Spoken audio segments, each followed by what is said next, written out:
When I walked into the courtroom, my daughter giggled, and my son-in-law shook his head with an arrogant smirk. The judge went pale, his hand shaking as he dropped his pen and whispered, "My God, is that really him?" Everyone turned and stared.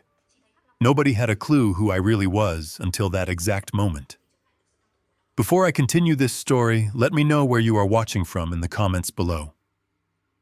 Hit like and subscribe if you have ever had to stand up to family who underestimated your worth. My name is Jim Sullivan. I am 67 years old, and for the longest time my daughter Rachel thought I was just a tired old man living out a mediocre retirement. When my doctor recommended a minor knee surgery a few months ago, I planned to hire a temporary nurse to help me around my modest suburban home. I had lived alone comfortably for years, managing my own affairs without ever asking for a handout. But Rachel and her husband, Brian Foster, insisted on moving in. They showed up unannounced on a Sunday morning with a moving truck full of expensive, maxed-out designer luggage, claiming they wanted to take care of me during my recovery. I wanted to believe them. A father always wants to believe his child is acting out of genuine love and concern. But the reality of their supposed generosity revealed itself within a matter of weeks. My knee was healing fine, yet Brian suddenly became intensely concerned about my mobility. He stood at the top of the main staircase one Tuesday afternoon, his arms crossed over his chest, looking down at me with feigned pity. "Jim," he said, adopting a sickeningly patronizing tone, "Rachel and I have been talking. These stairs are just too dangerous for you right now. One slip and you could break your hip.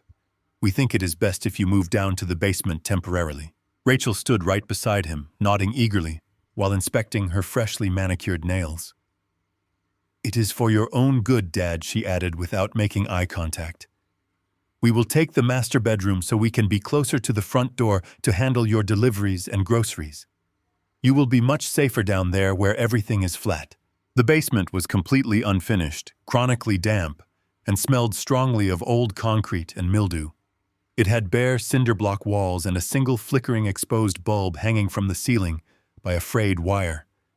They were effectively banishing me to the dungeon of my own home, the very home I had paid off entirely 30 years ago. I looked at Rachel, searching desperately for a trace of guilt or hesitation in her eyes, but found only impatient expectation. She tapped her foot, waiting for me to argue so she could play the victim. Instead of fighting, instead of raising my voice or demanding the respect I was owed, I silently complied. I nodded slowly, leaning heavily on my wooden cane, and began packing my meager belongings into 2 recycled cardboard boxes. I watched as Brian eagerly carried my modest clothes downstairs, not out of helpfulness, but out of a frantic rush to clear my presence from the main floor. They immediately began unpacking their extravagant brand-name clothes into my spacious closet, taking over the area as if they had just conquered a small country. I did not protest when Brian tossed a cheap, thin canvas cot into the darkest corner of the basement for me to sleep on. I simply made the bed, smoothing out the thin woolen blanket, and sat down in the dim light. I played the role of the frail, defeated old man perfectly. It was a role they desperately needed me to play, and I was more than willing to give them enough rope to hang themselves. As I sat on that creaky cot, listening to their heavy, entitled footsteps echoing loudly above me, I reflected on the massive irony of my situation. Rachel and Brian thought I was a failed, lower-middle-class nobody who had scraped by his whole life. They believed my modest lifestyle was the result of a total lack of ambition and a string of bad business decisions.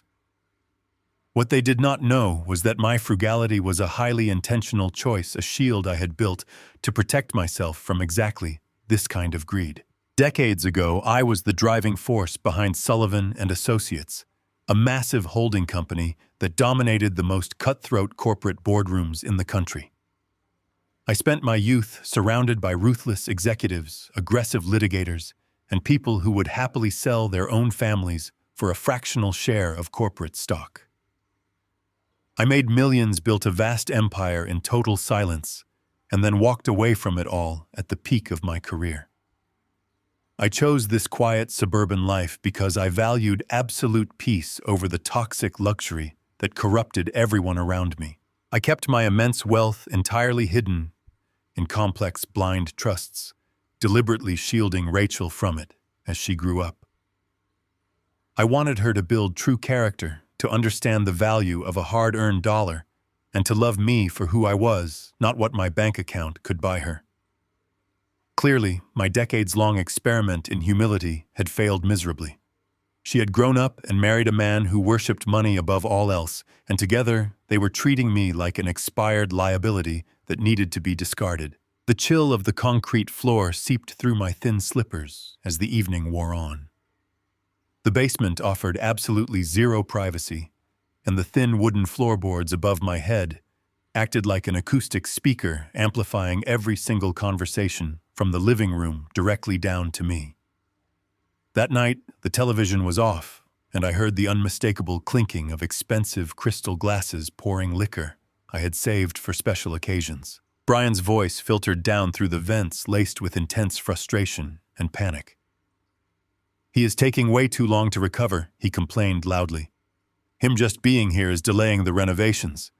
We need to tear out these ugly carpets and upgrade the kitchen appliances immediately if we want to get top dollar on the market. The real estate agent said we need to move fast." Rachel sighed, the sound carrying a heavy dose of annoyance instead of daughterly concern. "I know, Brian," she replied coldly, "but we have to play this smart. If we push him too hard right now, he might get stubborn and try to kick us out. Just give it a few more weeks. Let him get used to being out of sight. Once the house is fully prepped for sale, we can figure out what facility to dump him in." My blood ran completely cold. They were not here to help me heal from a simple knee surgery. They were here to flip my house out from under me and throw me into a state-run institution. They were already spending money they did not have, counting the profits from a house they did not own. As I sat in the damp darkness of my own basement, a new emotion replaced the initial sting of betrayal. It was a cold, calculated determination. My daughter and her arrogant husband had severely underestimated the old man they banished to the dark. They thought they were playing a clever game of real estate flipping, but they had just declared war on a man who had spent 30 years destroying corporate giants for a living. I reached into my pocket and pulled out my old scuffed wallet. Inside, tucked behind an expired grocery store loyalty card, was a small encrypted memory drive containing the contact information for my most trusted legal advisors.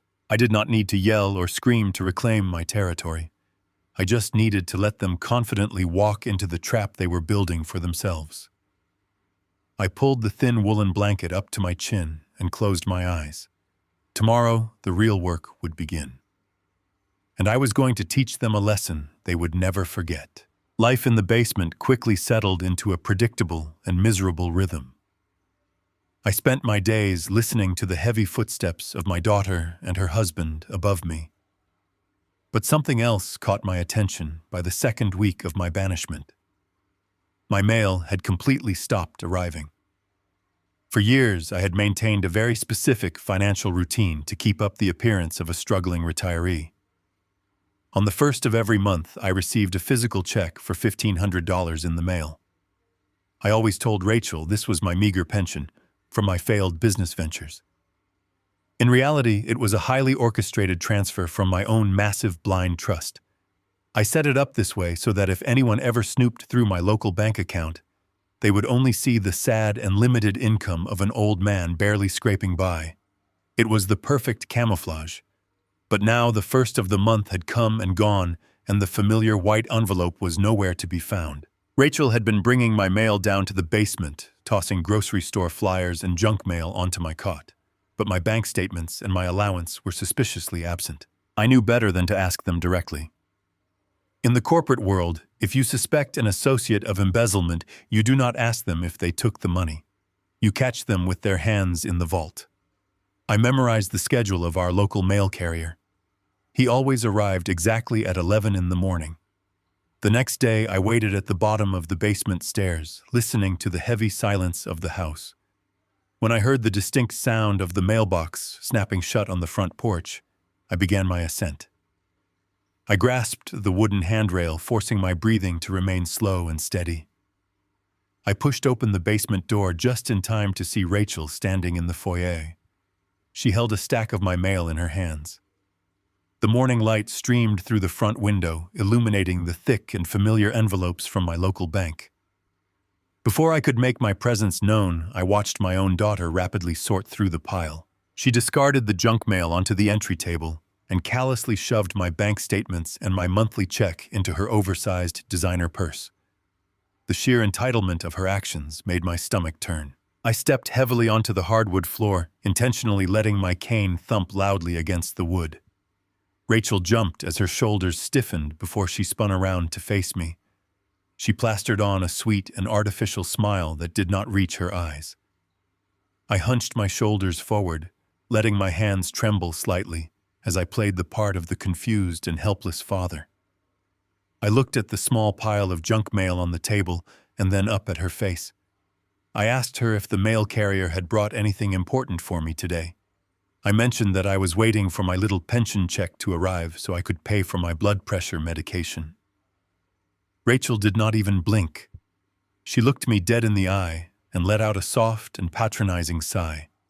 She told me the mail was running very late this week due to the holidays. She placed a manicured hand on my shoulder and promised to let me know the second my check arrived. She even had the audacity to suggest that my memory was slipping, and she reminded me that I had asked her the exact same thing yesterday. I had not asked her anything yesterday. The ease with which she lied to my face and her effortless manipulation was truly terrifying. She turned on her heel and walked back into the kitchen, leaving me standing in the foyer with a handful of supermarket coupons. I slowly retreated to the damp isolation of the basement, with my mind racing with calculated precision. I sat on the edge of my canvas cot and reached underneath it. Hidden inside a hollowed-out copy of an old woodworking manual was a cheap prepaid smartphone I had purchased months ago for emergencies. I turned the device on and connected to a secure cellular network, completely bypassing the home wireless internet that Brian controlled. I navigated to the hidden login portal of my local bank. It was time to follow the money. I entered my credentials and pulled up the recent transaction history for my decoy checking account. The screen loaded, and the truth stared back at me in cold digital numbers. The $1,500 check had indeed been cashed, but it had not been deposited into my account. I pulled up the check image from the bank portal. On the back of the check, someone had scrawled a crude forgery of my signature. Beneath my forged name was a stamped endorsement transferring the funds into a new joint checking account. It was an account controlled entirely by Brian Foster. They were not just hiding my mail to keep me in the dark. They were actively stealing my only visible source of income. They believed they were slowly bleeding dry a helpless old man. But they had made a fatal error. By routing my check into an account linked to my local bank profile, Brian had inadvertently given me a backdoor into his own financial records. I bypassed the security firewalls with the ease of a man who had spent 30 years tearing apart corporate financial structures. I gained full access to the transaction history of the new joint account belonging to Brian. What I found there shifted my entire understanding of the situation. I had assumed my daughter and her husband were simply greedy and entitled children looking for an easy payday. I thought they wanted to flip my house and pocket the cash for a luxury lifestyle. I was wrong. As I scrolled through the pages of the bank statements, a terrifying pattern emerged. The account was hemorrhaging money at an alarming rate. Thousands of dollars were being wired out every single week. I traced the routing numbers attached to the outgoing wire transfers. The money was not going to a mortgage or a car payment or even luxury credit card bills. Every single cent they stole from me was being funneled directly into a highly volatile and unregulated offshore cryptocurrency exchange based in a jurisdiction completely outside the reach of federal law.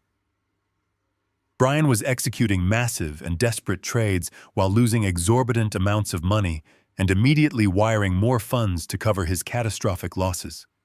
He was chasing a sinking ship and throwing good money after bad in a blind panic. I sat in the dim light of the basement, while the glow of the burner phone illuminated the cold reality of my predicament. Brian Foster was not just a greedy son-in-law trying to steal his way into early retirement. He was a desperate and terrified man drowning in an ocean of invisible digital debt. He was bleeding cash to cover massive high-risk financial mistakes that were clearly spiraling completely out of his control. This discovery changed the rules of engagement entirely. A greedy man is predictable because he acts out of entitlement. A desperate man, however, is a wounded animal backed into a corner. Desperate men do not think rationally. They do not calculate long-term consequences.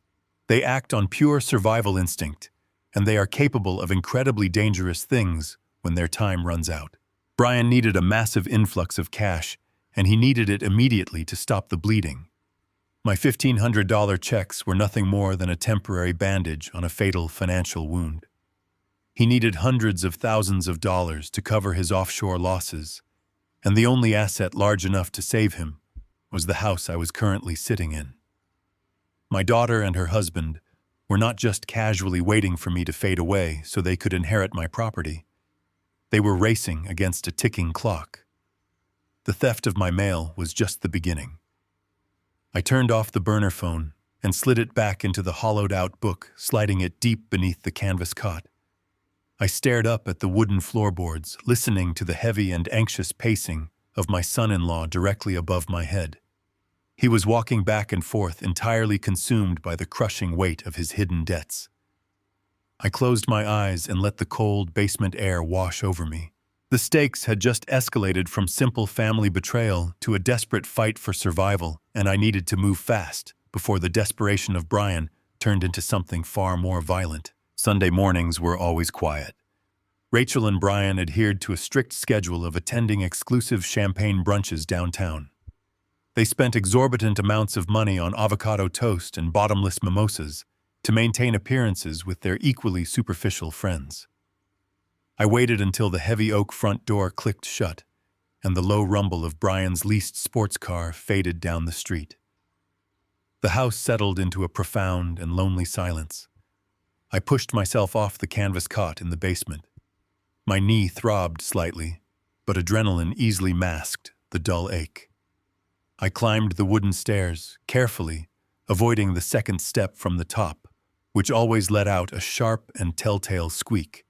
I made my way down the carpeted hallway and slipped silently into the room they had aggressively claimed as a home office. The room smelled faintly of expensive cologne and anxiety. Brian's massive mahogany desk was a chaotic monument to his disorganization. Stacks of unopened mail and glossy financial magazines covered nearly every available surface. I began my search with the practiced efficiency of a man who had spent decades conducting hostile corporate audits. I bypassed the obvious drawers and went straight for the overflowing wastebasket tucked beneath the desk. I smoothed out the crumpled pieces of paper one by one. Nestled between discarded takeout menus and dry cleaning receipts, I found a single page printed on heavy corporate cardstock.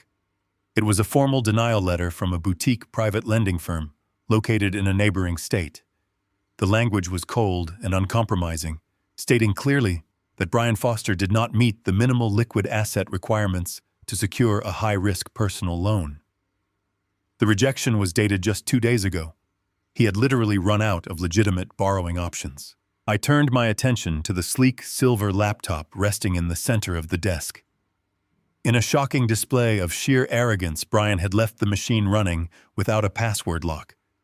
The screen was dark, but a quick tap on the spacebar brought it instantly to life. I opened his internet browser and quickly pulled up his download history. It did not take long to locate the digital file that would serve as the smoking gun for his imminent destruction. I opened a PDF document labeled simply as Property Application. It was a fully completed application for a massive home equity line of credit, totaling over $400,000. The loan was explicitly tied to the equity of the very house I was standing in. But the true horror lay at the bottom of the final page. Staring back at me in bold digital ink was my own signature. It was an absolute masterpiece of forgery, perfectly mimicking the slight rightward slant of my handwriting. Brian had not merely stolen my monthly allowance to cover his cryptocurrency losses. He was actively attempting to leverage the entire value of my home to save his own skin. He had committed textbook wire fraud, and he had done it using the roof over my head as collateral. I pulled out my burner phone and carefully photographed every single page of the fraudulent application, along with the rejection letter from the wastebasket. I closed the laptop, placing it exactly as I had found it, and quietly retreated to the basement. I sat on the edge of the cot, the cold concrete floor, doing little to calm the fire burning in my chest. I dialed a number I knew by heart. Chris Reed answered on the second ring. Chris was more than just my wealth manager. He was a brilliant young attorney I had personally mentored during my final years at the firm. He managed my blind trusts with absolute discretion and ruthless efficiency. I did not waste time with pleasantries. I told Chris exactly what I had found and sent him the encrypted photographs. I heard the sharp intake of breath on the other end of the line as he processed the magnitude of the felony Brian was attempting to commit. Chris did not panic. He immediately transitioned into problem-solving mode, outlining a strategic countermeasure that would neutralize the threat without tipping our hand. I instructed Chris to execute an immediate and silent title freeze on the property. My home was actually legally owned by a secondary subsidiary trust nested within my primary holding company. Chris moved with blinding speed, leveraging emergency legal protocols to place a restrictive covenant on the deed. This maneuver essentially locked the title, preventing any bank or lender from approving a loan against the property's equity. It was an invisible shield. When the bank went to verify the ownership of the house for the home equity loan, they would hit a solid brick wall of corporate legal tape. Brian's fraudulent application would be automatically denied, but he would have absolutely no idea that I was the architect of his failure. We had just slammed the door shut on his only remaining escape route. I spent the rest of the afternoon reading a paperback novel in the dim light of the basement. I waited for the inevitable fallout. It arrived precisely at 4 in the afternoon. I heard the front door slam open with enough force to rattle the windows. Brian's heavy footsteps stormed down the hallway, followed closely by Rachel's frantic voice. I crept to the top of the basement stairs and pressed my ear against the thin wooden door. The muffled sounds of an intense argument bled through the wood. Brian was hyperventilating, his voice tight, with an entirely new level of panic. The loan was rejected, he yelled, his voice cracking with desperation. The automated system just sent the email. They cannot verify the title equity. The bank flagged the application and locked the entire file. Rachel tried to calm him down, her voice trembling slightly. She told him to just call the bank on Monday to sort out the paperwork error. She insisted it was probably just a minor glitch with the property records. Her naive attempt at comfort only served to ignite Brian's fury. The sharp sound of shattering drywall echoed through the house. I flinched as the impact vibrated down the walls. Brian had just driven his fist straight through the plaster of the hallway wall. He screamed that there was no time to sort out a paperwork error. He yelled that the offshore exchange was threatening to liquidate his remaining positions by the end of the week if he did not wire the margin call immediately. He told Rachel that the private lenders were already calling his cell phone every 10 minutes. He was drowning, and the water was rising faster than he could swim. Brian lowered his voice, but the intensity of his words cut through the floorboards like a serrated knife. He told Rachel that they could not wait for the house to sell through normal channels. He insisted that my presence was complicating everything, and that the simple fact that I was still breathing was holding up the liquidation of the asset. He slammed his hand against the wall again, demanding that they implement Plan B immediately. He stated coldly that they needed to remove me from the equation before the end of the month, regardless of the cost. I stepped back from the door, the chill of the basement settling deep into my bones. The financial trap had failed, and now they were shifting to a far more dangerous strategy. They were no longer trying to quietly steal my equity. They were preparing to systematically dismantle my life and strip away my freedom entirely. The game of corporate chess was over, and the battle for my actual survival had officially begun. The damp chill of the basement had barely settled into my aching joints when Rachel initiated the next aggressive phase of their desperate strategy. It was a quiet Tuesday morning, and the heavy silence of the house was suddenly broken by the sound of the front door swinging open. I heard the sharp click of expensive leather shoes echoing across the hardwood floor above my head. Rachel called out my name with a syrupy and artificial sweetness that immediately put my nerves on edge. She descended the wooden stairs with a tall man trailing closely behind her. He did not look like any orthopedic specialist I had ever encountered during my life. He wore a tailored charcoal suit, a thick silk tie, and a heavy gold watch that cost more than most luxury vehicles. He carried a sleek black leather briefcase instead of a traditional medical bag. Rachel introduced him as Dr. Wallace, claiming she had hired an exclusive private concierge physician to check on my knee recovery in order to save me a difficult trip to the local clinic. I nodded slowly, leaning heavily on my wooden cane while silently assessing the man standing before me. Dr. Wallace offered a polished and highly predatory smile. He possessed the exact arrogant demeanor of the highly paid corporate fixers I used to ruthlessly cross-examine and destroy in the boardroom. He did not ask to see my knee or check my surgical scars. He did not inquire about my pain levels or my physical therapy progress. Instead, he gestured for me to sit on the edge of my canvas cot while he pulled a silver pen and a thick legal notepad from his briefcase. He began with a few hollow pleasantries, but his tone was incredibly condescending. He spoke to me slowly and loudly, as if I were a frightened toddler rather than a fully grown man. I knew instantly that this was the mysterious backup plan Brian had screamed about just days prior. They were laying the calculated groundwork to steal my personal autonomy. Dr. Wallace pivoted his questions sharply toward my daily routine and my mental clarity. He asked me if I remembered what I had eaten for breakfast that morning. He asked me to name the current president and to state the exact day of the week and the current year. He casually inquired if I ever felt confused or if I ever forgot where I placed my personal belongings. The trap was laid out perfectly right in front of me. They needed a licensed medical professional to legally document a severe cognitive decline. If I fought back or displayed my usual sharp corporate intellect, they would simply discard him and find another crooked physician willing to take their bribe. To win this quiet war, I needed to give them exactly what they were trying to purchase. I needed to hand them the shovel so they could dig their own legal graves. I allowed my shoulders to slump forward and let my hands tremble against the fabric of my trousers. I stared blankly at the cold cinder block wall for a long moment before answering his questions. When I finally spoke, I made sure my voice was breathy and highly uncertain. I told him I thought it was 1998, before quickly correcting myself and apologizing profusely for the slip of the tongue.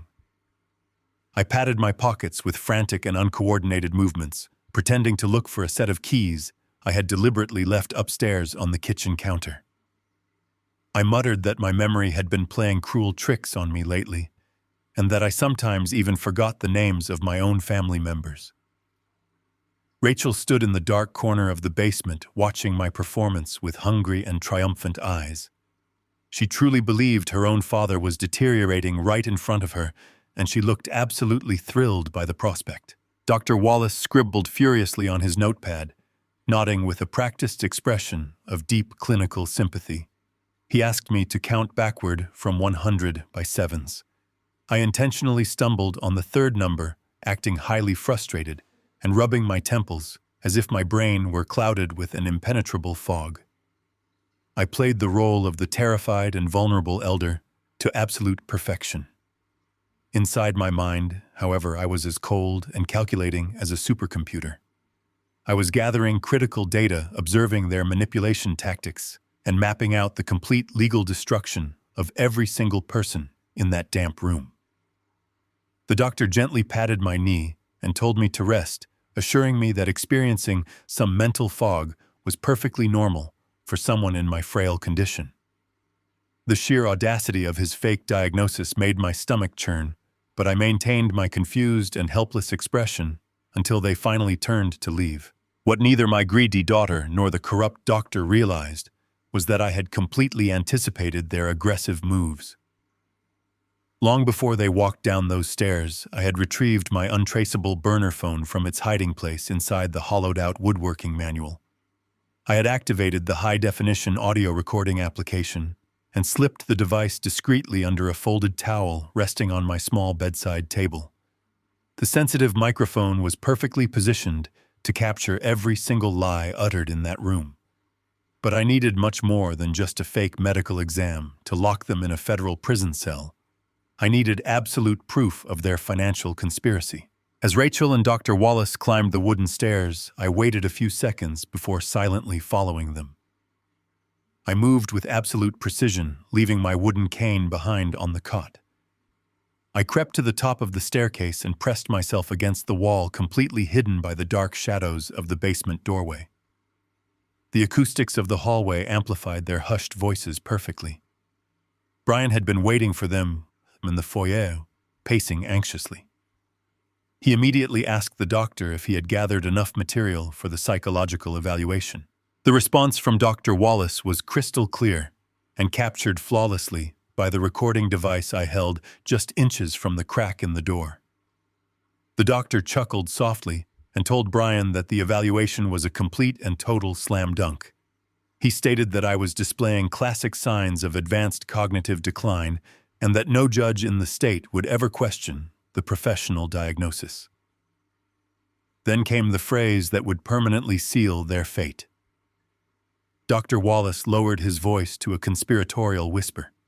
He told Brian that the official medical report would be completely drafted and signed by Friday morning.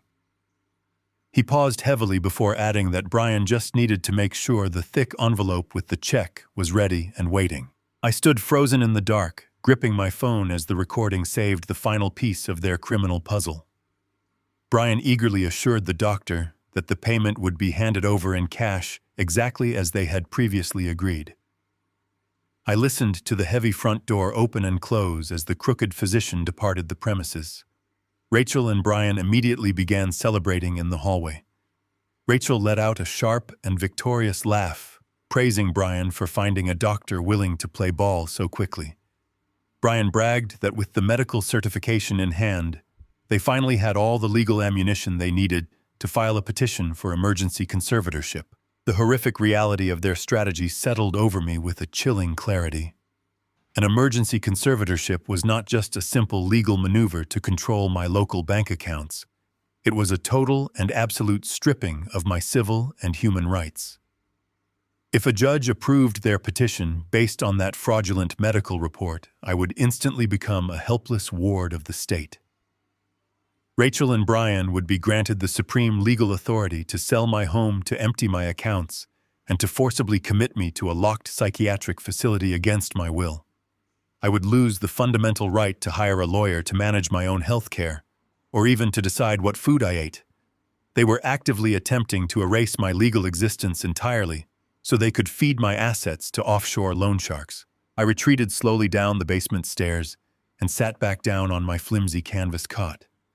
The damp air felt suffocating, but my mind was completely clear and sharply focused. They thought they had successfully cornered a helpless old man. They believed their hefty cash bribe had purchased the ultimate key to my destruction.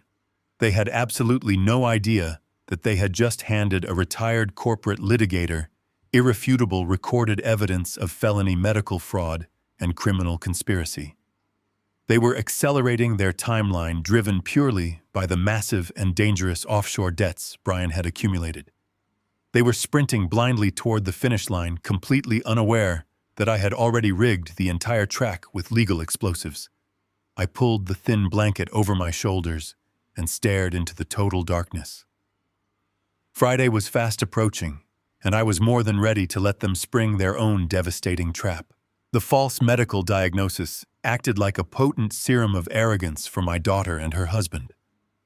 Armed with the promise of a fraudulent clinical report, they completely dropped their facade of loving caregivers.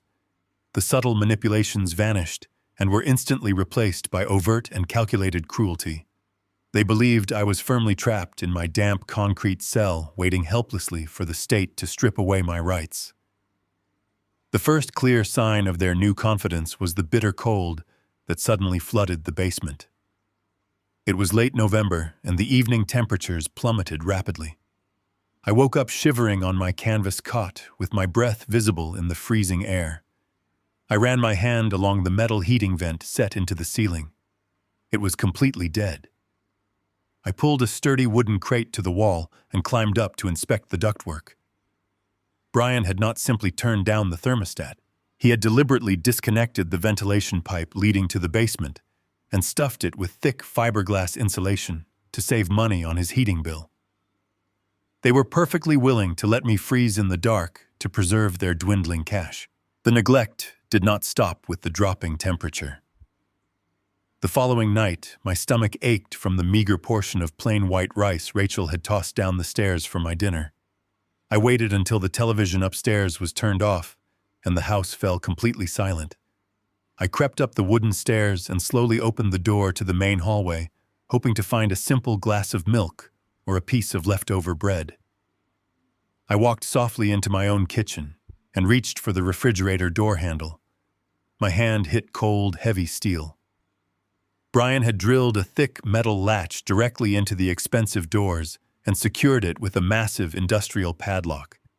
I stared at the heavy brass lock, feeling a profound sickness twist in my gut. They were treating me like a stray dog, rationing my food and locking away my basic necessities to break my spirit. They wanted to wear me down physically and mentally so that when the court date arrived, I would genuinely look like a frail and deteriorating old man. I retreated to the freezing basement, but I did not return to my cot. The time for silent observation within the walls of this house had officially expired. It was 2 a.m, and the heavy silence of the suburban neighborhood offered the perfect cover. I dressed in dark layers, pulling a thick woolen sweater over a dark turtleneck and slipping into sturdy walking shoes. My knee surgery had been a minor procedure, and the lingering pain was completely negligible. The wooden cane was merely a theatrical prop I used to feed their endless arrogance. I approached the small rectangular window set high on the concrete wall. I unlatched the rusty lock and pushed the glass pane outward, letting the freezing night air rush into the room. I hoisted myself up with a quiet strength that would have absolutely terrified my greedy son-in-law. I slipped through the narrow opening and dropped silently onto the frosted grass of my own backyard. I walked 3 blocks through the sleeping neighborhood, keeping to the shadows of the large oak trees. I reached the main commercial road just as a sleek black sedan pulled to a quiet stop along the curb. The passenger door unlocked with a soft click. I slid into the heated leather seat and closed the door. Chris Reed sat behind the steering wheel, his eyes sharp and alert despite the late hour. My former corporate protege did not ask how my night was going. He simply put the car in drive and merged seamlessly onto the empty highway, heading toward the glowing skyline of the downtown financial district. We arrived at a towering skyscraper made of dark glass and steel. Chris bypassed the main lobby and drove directly into the secured underground parking garage. We rode a private executive elevator to the 42nd floor, stepping into a sprawling, windowless corporate suite that served as the nerve center for my holding company. The room hummed with the quiet power of advanced servers and encrypted networks. Chris sat down at a massive curved desk dominated by 4 glowing monitors. I stood behind him sipping a cup of hot black coffee and instructed him to pull the financial records of the slick private physician Rachel had brought to my house. Chris utilized his elite forensic accounting software to bypass standard banking firewalls and trace the recent financial deposits of Dr. Wallace. It took my brilliant protege less than 20 minutes to locate the undeniable digital anomaly. The doctor operated a shell company registered under a vague medical consulting name. 2 days prior, that shell company had received a direct wire transfer of exactly $10,000. Chris traced the routing numbers attached to the incoming wire backward through a maze of digital accounts. The money had originated from a high-interest cash advance pulled from one of the fraudulent credit cards Rachel had opened in my name. We now possessed the absolute and irrefutable proof of the criminal bribe. Brian and Rachel had literally used my own stolen credit to purchase the fake medical diagnosis that would seal my fate. I told Chris we needed to dig much deeper into the financial rot consuming my son-in-law. The surface-level credit checks had revealed his catastrophic cryptocurrency losses, but I knew a man like Brian would seek out darker avenues of funding when the legitimate banks slammed their doors shut. Chris accessed restricted financial registries and underground lending databases. The multiple glowing screens populated with a staggering and terrifying web of toxic liabilities. The true depth of the desperation of my son-in-law was finally laid bare. Brian owed $250,000, but these were not standard corporate loans or traditional banking debts. He was heavily indebted to a syndicate of aggressive and highly unregulated private lenders.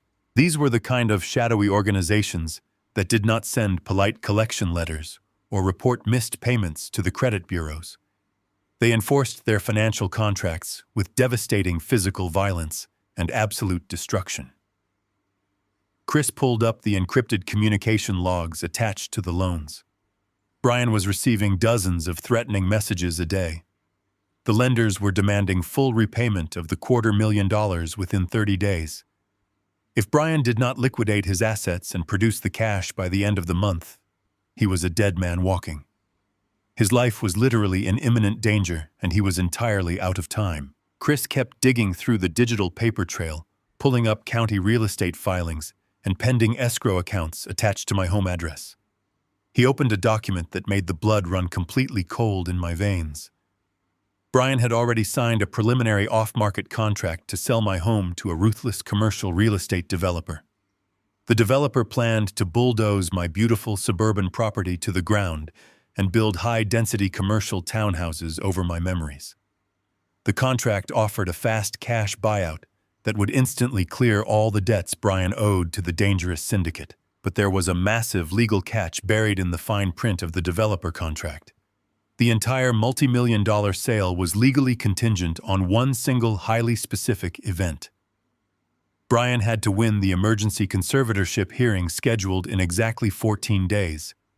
If the judge granted the medical order based on the fake diagnosis, Brian would gain the immediate legal authority to sign over the deed.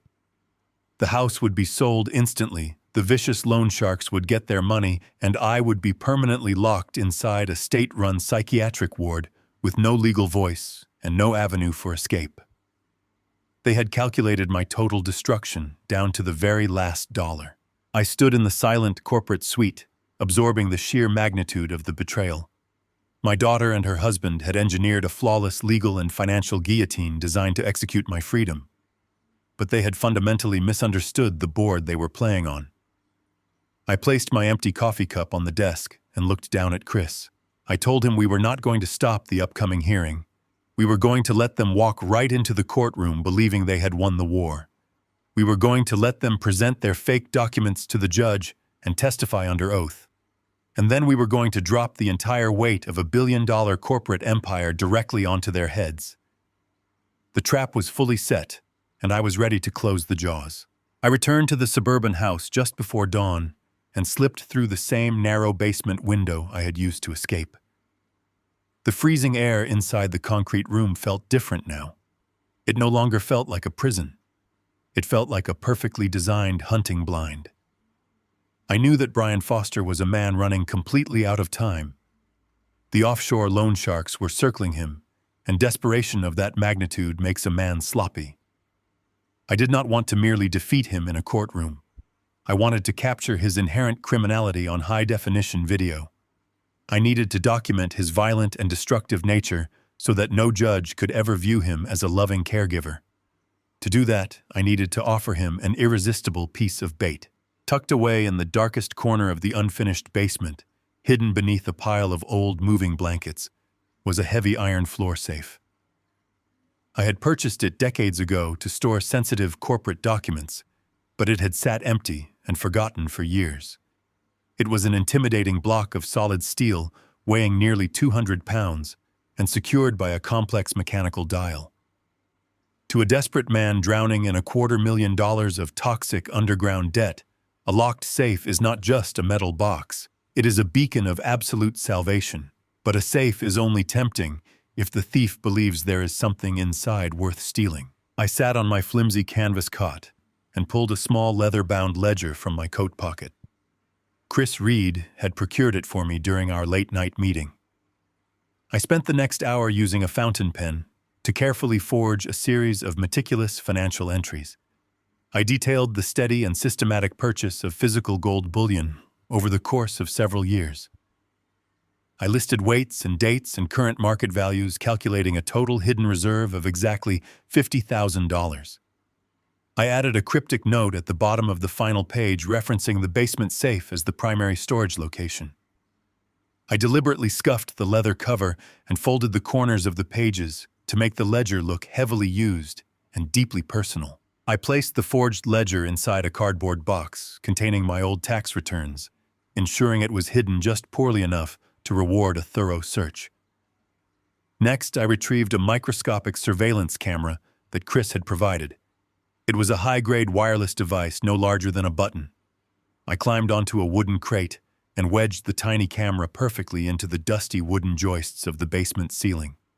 The lens offered an unobstructed aerial view of the heavy iron safe and my miserable sleeping quarters. I synced the live video feed directly to my hidden burner phone and tested the recording function. The trap was flawlessly set. I just needed to clear the stage and let the rat smell the cheese. Later that morning, I slowly climbed the stairs to the main floor, leaning heavily on my wooden cane and dragging my feet across the hardwood. Rachel and Brian were sitting at the kitchen table drinking expensive espresso and whispering in hushed tones. They immediately fell silent when I entered the room. I let out a long and exaggerated sigh, rubbing my temples as if I were suffering from a terrible migraine. I told Rachel that the damp cold of the basement was making my arthritis unbearable, and that my mind felt incredibly cloudy. I asked her if she would mind if I took a long, uninterrupted nap in the upstairs guest bedroom, where it was slightly warmer. Rachel exchanged a quick and significant glance with Brian. She quickly plastered on a fake smile and told me to rest for as long as I needed. She even promised not to disturb me. I thanked her profusely and shuffled up the main staircase. I entered the guest bedroom, closed the door, and firmly turned the deadbolt lock. I sat on the edge of the plush mattress and immediately pulled out my burner phone. I opened the surveillance application and stared at the live feed of the empty basement. I did not have to wait very long. Less than 30 minutes later, the basement door slowly creaked open. Brian crept down the wooden stairs, moving with the hyper-vigilant silence of a common burglar. He paused at the bottom step, scanning the dim concrete room to ensure he was completely alone. He immediately gravitated toward the cardboard boxes containing my personal files. He rummaged through the papers with frantic and greedy hands, tossing folders onto the cold floor. It took him exactly 4 minutes to discover the leather-bound ledger. I watched through the glowing screen of my phone as his eyes rapidly scanned the forged entries. His entire posture shifted. His shoulders tightened, and his breathing grew visibly rapid.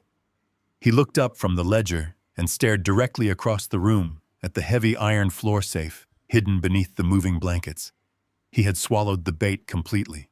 Brian sprinted back up the stairs, taking them 2 at a time. He returned 10 minutes later carrying a heavy canvas tool bag. His face was flushed red, and sweat was already beginning to bead on his forehead. He threw the moving blankets aside, exposing the solid steel safe. He dropped to his knees and began yanking at the mechanical dial, but it remained firmly locked. The rational approach of a normal man would have ended there. But Brian was completely consumed by the crushing pressure of the violent loan sharks breathing down his neck. The prospect of finding $50,000 in untraceable physical gold pushed him entirely over the edge of sanity. He reached into his tool bag and pulled out a heavy steel crowbar and a high-powered angle grinder. He wedged the crowbar into the seam of the heavy iron door and yanked backward with all his body weight. The metal groaned, but held fast. Brian cursed loudly, his face contorting into an ugly mask of pure, aggressive rage. He plugged the angle grinder into a nearby wall outlet and flipped the switch. The deafening scream of the spinning blade echoed through the basement. I watched in absolute fascination as my son-in-law began to violently carve into the solid steel hinges. A fountain of bright orange sparks rained down on the concrete floor, illuminating his manic and desperate expression. He worked like a possessed animal, grunting and sweating heavily as he relentlessly sawed through the thick metal. He did not care about the massive noise or the destruction of property. He was a drowning man, clawing frantically at what he believed was a life preserver. It took him nearly 45 minutes of brutal and continuous grinding to finally compromise the locking mechanism. The heavy iron door let out a loud metallic crack and sagged forward on its ruined hinges. Brian dropped the smoking angle grinder and eagerly ripped the door wide open, throwing his hands into the dark cavity of the safe. He froze. The silence in the basement was sudden and absolute. Brian patted the bare metal interior with frantic and disbelieving hands. He pulled out the only item resting inside. It was a single useless brick of solid lead I had placed there to give the safe a feeling of internal weight. He stared at the gray brick for a long, agonizing moment as the crushing reality of his failure washed over him. There was no gold. There was no $50,000 salvation. The safe was completely empty. The transition from greedy anticipation to violent fury was instantaneous. Brian let out a guttural scream of pure rage and hurled the heavy lead brick against the cinder block wall. He grabbed the steel crowbar and began violently smashing the empty safe, beating the metal door until his hands were bleeding. He spun around his chest, heaving with exhaustion, and kicked my fragile canvas cot with devastating force. The aluminum frame buckled and collapsed under his heavy boot. He was a dangerous and unhinged predator, and I now possessed high-definition video evidence of his total lack of emotional control. Brian stormed back up the stairs, leaving the destroyed safe and my ruined bed behind him. I switched the audio feed on my phone to tap into the microphone hidden in the main hallway downstairs. He marched directly into the kitchen where Rachel was waiting. He was hyperventilating, his voice bordering on complete hysteria. He told her the safe was a total bust and that the gold was missing. Rachel tried to calm him down, but Brian slammed his fist against the granite countertop. He screamed that the offshore lenders had just sent him another threatening message, warning him that they knew exactly where he lived. He told Rachel in a terrified and broken voice that they absolutely could not wait another 2 weeks for the conservatorship hearing to finalize the sale of the house. He said his time was completely up, and that the syndicate was going to send men to collect the debt by force. He demanded that they immediately begin pawning my few remaining personal valuables to scrape together enough cash to buy him another week of breathing room. He told her to start gathering my antique watches, my heirloom silver, and anything else they could carry to the pawn shop. The situation had escalated from long-term fraud to immediate and reckless theft. They were preparing to strip the house bare, and I was perfectly positioned to watch them hang themselves with their own greed. The morning sun barely cut through the heavy gray clouds outside my window. I stood hidden behind the living room curtains, watching my daughter and her husband frantically load the trunk of their leased sports car. My chest tightened as I saw what they were carrying. Brian was struggling under the weight of my heavy wooden tool chest, while Rachel carried my vintage hand planes and carving chisels. I had spent countless hours in my garage, sharpening those tools, enjoying the quiet peace of working with my hands after I retired. I vividly remembered a time when Rachel was just a little girl sitting on a wooden stool and watching me carve small wooden animals for her. Now she was hauling those very same tools to a local pawn shop to scrape together enough cash to feed her husband's desperate gambling addiction. They drove away, leaving the house in complete silence. I did not feel sorry for myself. I felt a cold and absolute clarity. The time for passive observation was over. They had escalated from quiet theft to pawning my personal memories. I walked back to my canvas cot in the basement and retrieved my hidden burner phone. I dialed the secure line of my protégé, Chris Reed. He answered immediately. I told him that the defensive phase of our operation was officially concluded. It was time to go on the offensive. I instructed Chris to activate the full corporate weight of Sullivan and Associates. For decades, my holding company had been a silent apex predator in the financial world. We bought out failing corporations, stripped them down, and leveraged their debts. Now I was going to turn that massive corporate machine against the arrogant man who had banished me to my own basement. I explained my strategy to Chris. I wanted him to reach out to the underground syndicate holding the $250,000 debt. These were dangerous and violent people who operated entirely in the shadows. Chris hesitated for only a second, warning me that dealing with unregulated loan sharks could be incredibly complicated. I told him that greed is a universal language that transcends the law. I instructed him to offer the syndicate a 20% premium on the outstanding balance. We would pay them in clean, untraceable corporate funds today. I knew they would gladly take a massive guaranteed profit over the tedious task of threatening a broke suburban husband. Chris understood the assignment perfectly. He told me to give him 2 hours. I sat in the dim light of the basement and thought about the absolute power of invisible wealth. Brian and Rachel believed they were outsmarting a helpless old man. They had no idea that they were currently attempting to rob a man who could buy their entire lives with a single phone call. Exactly 2 hours later, my burner phone vibrated with a secure message from Chris. The transaction was complete. The violent syndicate had eagerly accepted the premium buyout. Sullivan and Associates was now the sole legal and financial owner of every single dollar my son-in-law owed. We owned his debt. We owned his obligations. We essentially owned his soul. I did not want to send him a polite collection letter. I wanted to trigger a level of panic that would force him into making a fatal legal error. I had Chris draft a highly specific digital notification and send it directly to the personal cellular phone of my son-in-law. The message was designed to be a devastating psychological weapon. It informed him that his debt had been acquired by a massive corporate holding company and demanded payment in full within 48 hours. But the true poison was buried in the final sentence. The message stated that the corporate legal department was fully aware of his recently rejected home equity application.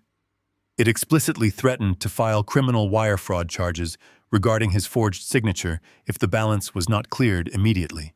An hour later, the heavy front door flew open and crashed against the wall. They had not even made it to the pawn shop. I hurried up the basement stairs and positioned myself in the kitchen, pouring a glass of tap water, to play the part of the oblivious father. Brian dropped my heavy wooden tool chest onto the hardwood floor with a loud and careless thud. He was hyperventilating. His face was completely drained of color and sweat poured down his forehead. He paced the living room like a trapped and terrified animal pulling at his hair. Rachel dropped her designer purse and begged him to tell her what was wrong. Brian could barely form a coherent sentence. He shoved his phone into her face, screaming that the underground syndicate had sold his debt. He yelled that a faceless corporate entity now owned the $250,000 loan, and they were demanding the money in 2 days. Rachel tried to calm him down, suggesting they could just hide or change their phone numbers. Brian pushed her hands away violently. He screamed that loan sharks might break his knees, but a corporate legal team would put him in a federal prison cell for the next 20 years. He told her the company knew about the forged signature on the bank application. They knew he had committed wire fraud. Rachel began to cry, real tears of absolute panic. She asked him what they were supposed to do. She reminded him that they could not legally sell my house to the commercial developer until the court granted them full control over my life. The realization hit Brian like a physical blow. He stopped pacing his chest, heaving as he stared blankly at the wall. The fear in his eyes slowly morphed into a dark and manic energy. He realized he needed the money from the sale of my house right now, and he could not wait for the scheduled court date. He pulled out his phone and began pacing into the dining room, but his loud voice carried perfectly into the kitchen where I stood. He made a frantic call to a corrupt court clerk he knew from his shady real estate dealings. He begged the man on the other end of the line. He offered him the last $5,000 he had hidden in a secret account, just to manipulate the judicial schedule. I stood there sipping my water and listening to my son-in-law literally bribe a court employee to bypass the standard legal waiting period. He pleaded for a miracle and threw away his last dollar to buy it. He ended the call and turned back to my daughter. His face was covered in a cold sweat, but he wore a terrifying and victorious smile. He grabbed Rachel by the shoulders and told her that the emergency conservatorship hearing was no longer 2 weeks away. He had successfully paid the clerk to move the docket. The hearing was now officially set for this very Friday morning. He told her they were going to walk into that courtroom, present the fake medical evaluation from the crooked doctor, and strip me of my human rights immediately. He promised her that once the judge signed the order, they would sell the house to the developer by Friday afternoon and pay off the corporate firm before the 48-hour deadline expired. They walked right past the kitchen, completely ignoring my presence. They truly believed I was just a confused and deteriorating old man who had no idea what was happening around him. They thought they had just found a brilliant and desperate loophole to save their miserable lives. They had no idea that they were sprinting at full speed directly into a concrete wall of my own design. They were willingly accelerating their own legal destruction just to satisfy the very debt that I now controlled. I took a slow and satisfying sip of my water and watched them hurry up the stairs to prepare their fake legal documents. Friday was only 2 days away. The board was perfectly set, and the final pieces were falling exactly where I wanted them. The cold, damp air of the basement clung to my skin like a wet towel, but my mind had never been sharper. It was Thursday evening, just hours before the illegally rescheduled hearing. I sat on the edge of my flimsy canvas cot, staring at the rough concrete floor. The silence of the house was broken by the slow, deliberate creak of the basement door opening. Soft footsteps began to descend the wooden stairs. I did not need to look up to know who it was. The heavy scent of expensive floral perfume announced my daughter Rachel long before she stepped into the dim light of the single exposed bulb. I quickly hunched my shoulders forward and let my hands rest weakly on my knees, preparing for the performance of a lifetime. Rachel walked toward me, wiping at her eyes with a crumpled tissue. It was a remarkable display of theatrical grief. Her face was flushed, and she let out a shaky breath that sounded incredibly rehearsed. She stopped a few feet away from my cot, clutching a thick manila envelope to her chest, as if it held the most tragic news in the world. I looked up at her, blinking slowly, and forcing my voice to sound raspy and fragile. I asked her what was wrong, and why she was crying in the dark. Rachel knelt down on the cold floor beside my cot. She placed a manicured hand over mine, squeezing it with a gentle pressure that completely lacked any real warmth. She let out a soft sob and told me that everything was going to be all right. She spun a beautiful and toxic lie, telling me that she had spent the entire morning on the phone with the government insurance offices. She claimed they were reviewing my medical coverage following my knee surgery and the recent visits from the private doctor. According to her, the insurance representatives were demanding immediate signatures on a few routine forms to guarantee that my physical therapy and medication costs would be fully covered for the rest of the year. It was a brilliant manipulation. She was using my supposed health decline to trick me into signing away my absolute freedom. She pulled a thick stack of legal documents from the manila envelope. Even in the poor lighting, I could easily recognize the distinct formatting of a county court summons. Bold letters at the top of the first page clearly indicated a petition for emergency conservatorship and a declaration of mental incompetence. Rachel carefully folded the top pages back, hiding the legal headers from my view. She pointed to a blank signature line at the very bottom of the last page. She told me it was just standard paperwork for my Medicare benefits, and that I needed to sign it immediately so the insurance company would not cancel my coverage. She pushed a heavy silver pen into my hand and tapped the paper. I looked at the documents and then looked deeply into her eyes. I let my hand shake violently, dropping the pen onto the concrete floor. I mumbled that the letters looked too small and that my eyes were tired. I acted terrified and confused, telling her that I did not understand why the insurance company needed so many pages just for my knee. Rachel retrieved the pen and pressed it firmly back into my trembling palm. Her voice lost a tiny fraction of its sweet and loving tone, replaced by a sharp edge of impatient greed. She told me not to worry about the small print and promised that she and Brian were taking care of all the boring details. She insisted that I just needed to sign on the dotted line so we could all go back to living our peaceful lives. I knew that if I refused, she would simply forge my signature, just as Brian had done with the bank loans. But an authentic signature obtained under fraudulent pretenses would serve as far better evidence of their elder abuse when I stood before the judge tomorrow.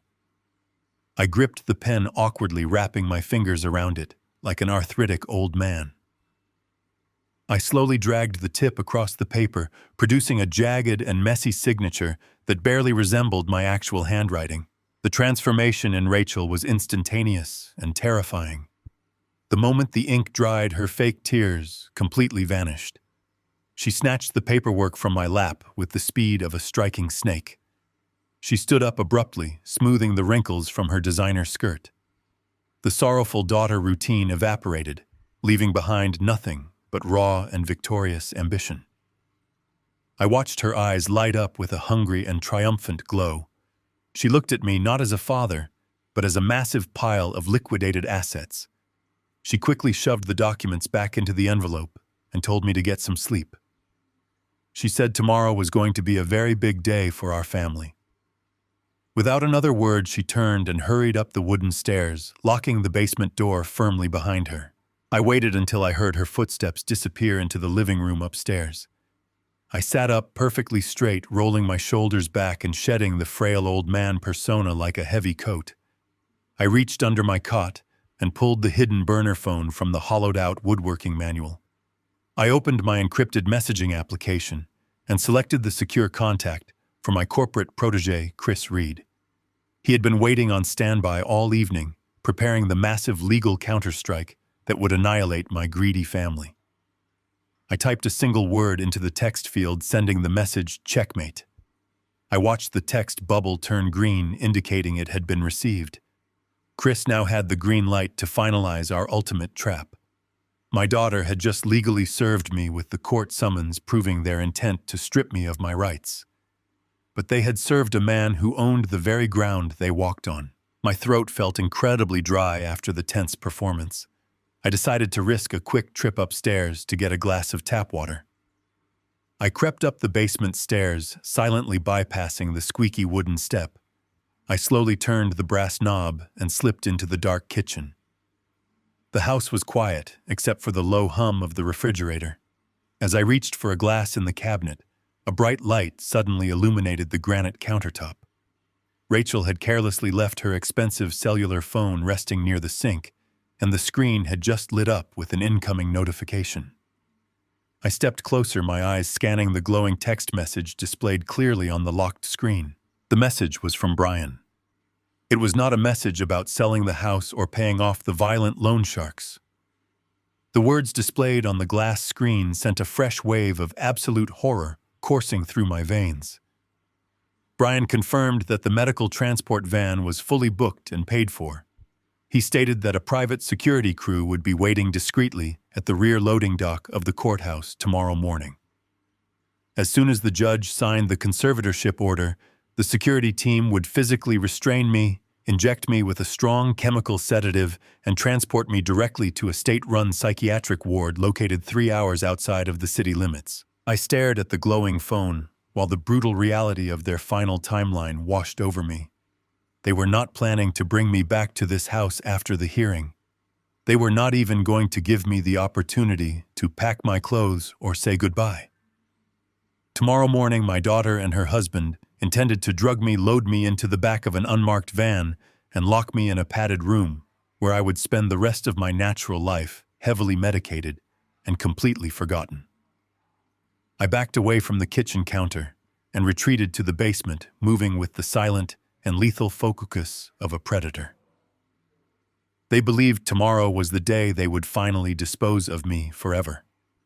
But tomorrow was the day I would show them what happens when you try to bury a man who possesses the resources to buy the entire graveyard. Friday morning arrived with a suffocating gray overcast that perfectly matched the grim reality of the day.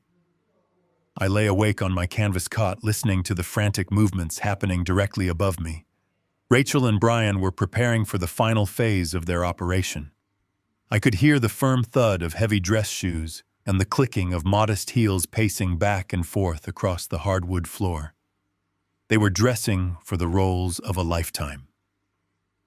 A few minutes later, the basement door creaked open. Rachel descended the stairs wearing a highly conservative dark navy dress with her hair pulled back into a severe bun.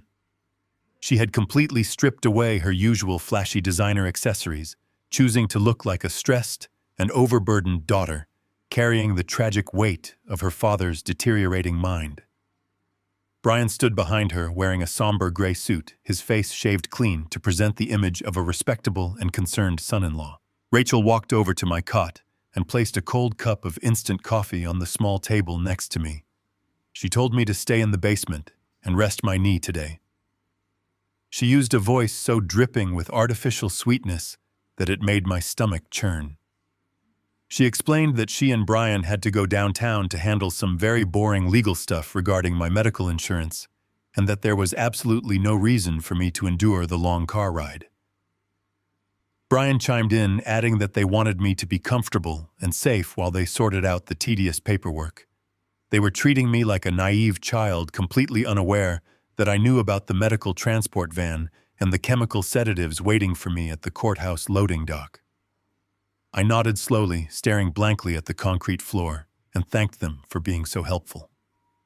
Rachel gave my shoulder a final patronizing pat before they hurried up the stairs. I listened as the deadbolt locked and the heavy front door slammed shut.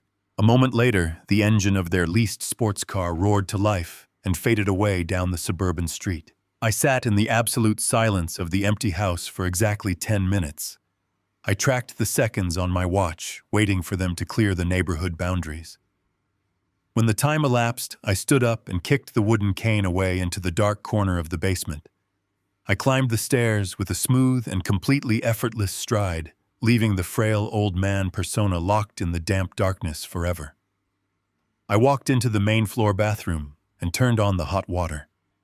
I washed my face, scrubbing away the exhaustion and the manufactured weakness I had worn like a mask for the past month. I stared at my reflection in the mirror, watching my posture straighten and my shoulders broaden. The vulnerable retiree was dead. I walked down the hallway to a small utility closet near the guest bedroom. Hidden behind a false panel at the very back of the shelves was a large vacuum-sealed garment bag. I pulled it out and carefully broke the plastic seal. The scent of fine wool and expensive leather immediately filled the narrow space. Inside the bag hung a meticulously tailored dark charcoal bespoke suit that had cost me $5,000 during my final year in the corporate sector. It was not just a piece of clothing. It was a suit of armor crafted for boardroom warfare. I dressed with slow and deliberate precision. The heavy wool fabric draped perfectly over my frame, instantly commanding authority. I secured a deep crimson silk tie around my neck and slipped my feet into polished black Oxford shoes. I placed a solid gold watch around my wrist, feeling the familiar and comforting weight of a man who controlled his own destiny. When I looked in the full-length mirror, I did not see a victim. I saw James Sullivan, the apex predator of the corporate legal world, fully awakened and ready to hunt. A low hum vibrated through the front windows of the house. I looked outside and saw a sleek black town car pulling smoothly into my driveway right on schedule. The tinted windows hid the passengers, but I knew exactly who was waiting inside. I walked out the front door, locking it behind me, and stepped into the crisp morning air. The driver immediately exited the vehicle and opened the rear door for me with a respectful nod. I slid into the plush leather interior where Chris Reed was sitting, with a thick leather binder resting on his lap. He looked at me and a sharp, confident smile crossed his face. He simply stated that it was good to have me back. I took the binder from him, feeling the heavy weight of the financial and legal artillery we had spent the last 48 hours assembling. The town car pulled away from the curb, merging seamlessly into the morning traffic, heading straight toward the downtown judicial district. During the ride, Chris briefed me on the current situation unfolding inside the courthouse. Our private investigator had been tracking Rachel and Brian since they left the house.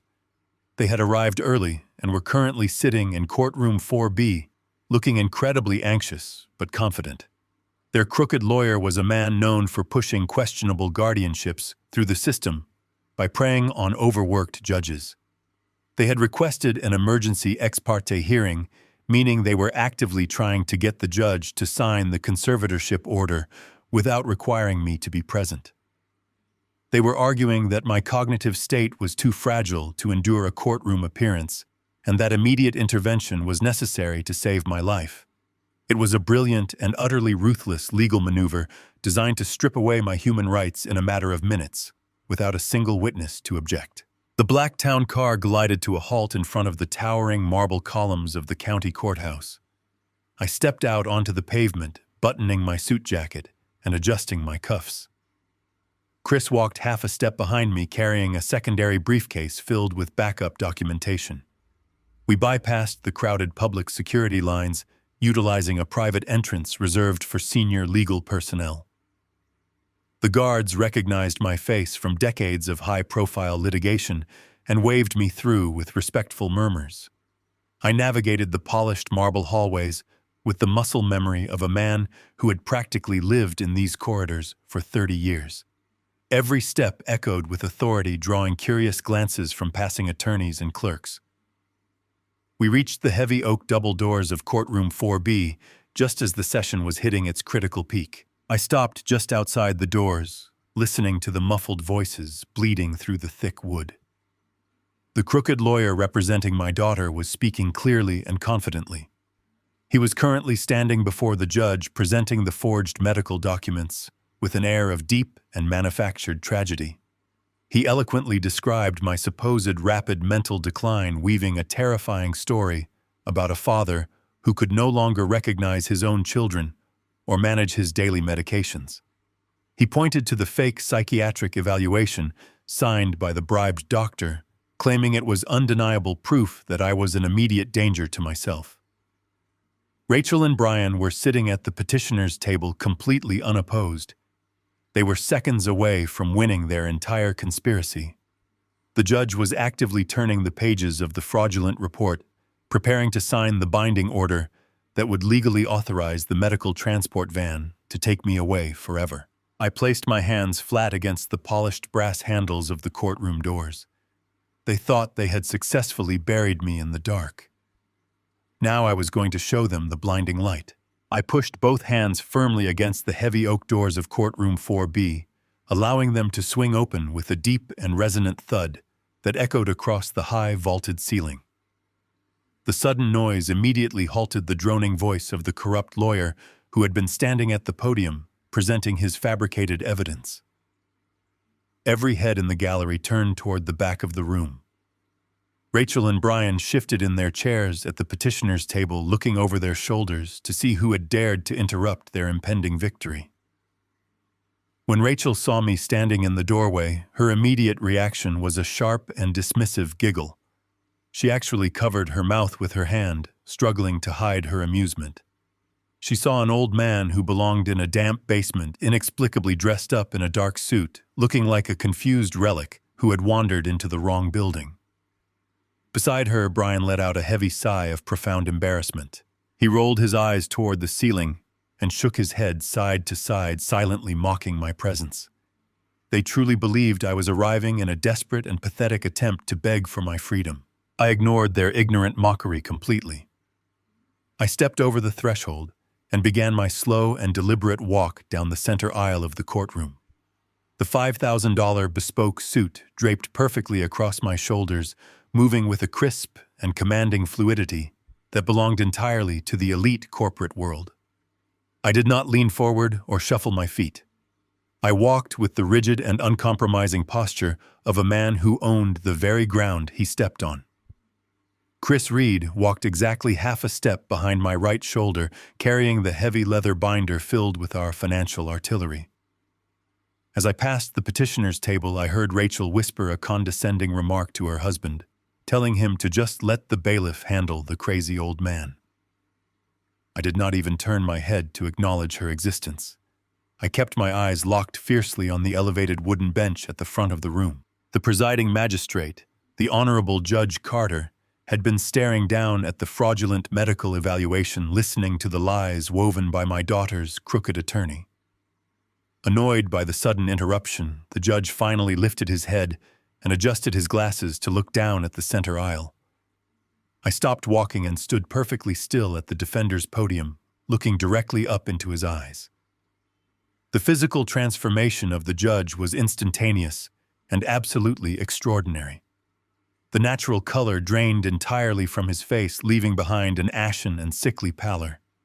His eyes widened in absolute shock, and his jaw fell slightly slack.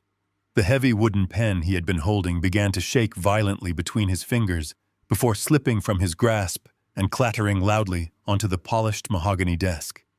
He leaned over the elevated bench, staring down at me, as if he were looking at a ghost that had just materialized from the marble floor. The judge swallowed hard, and his voice trembled noticeably as it echoed through the silent courtroom microphones. He whispered my name in a tone of absolute reverence and deep-seated fear, asking my God if it was truly Mr. Sullivan standing before him. He did not address me as an elderly ward of the state or a confused senior citizen. He addressed me with the supreme respect reserved for legal royalty. There was a very specific reason for his visceral reaction. Over 30 years ago, Judge Carter had been a terrified and overworked junior clerk, pulling 80-hour weeks at Sullivan and Associates.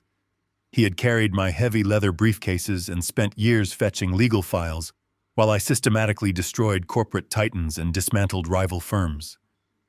He had watched me orchestrate billion-dollar acquisitions and crush hostile takeovers with a ruthless and terrifying precision. I was a myth in his mind, a living legend of the legal sector, who had supposedly vanished into the shadows of private wealth over a decade ago.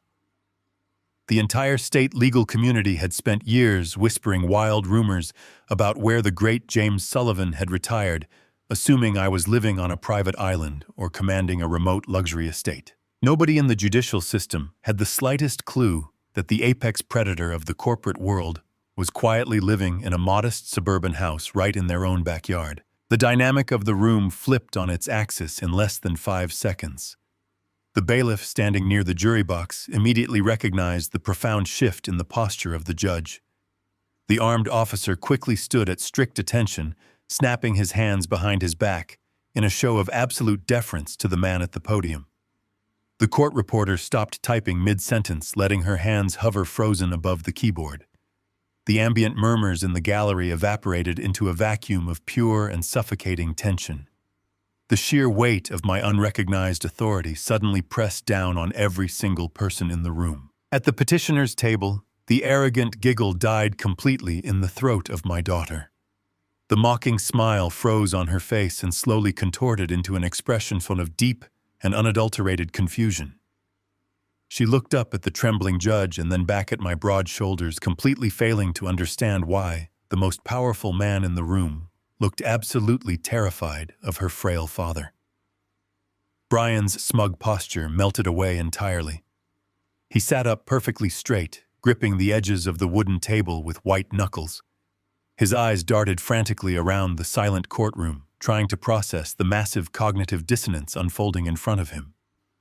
The man he had banished to a damp basement, the man he had forced to eat plain rice and sleep on a canvas cot, was currently commanding the absolute obedience of the entire judicial staff without uttering a single word. I remained standing at the podium and buttoned my suit jacket with a sharp and deliberate motion.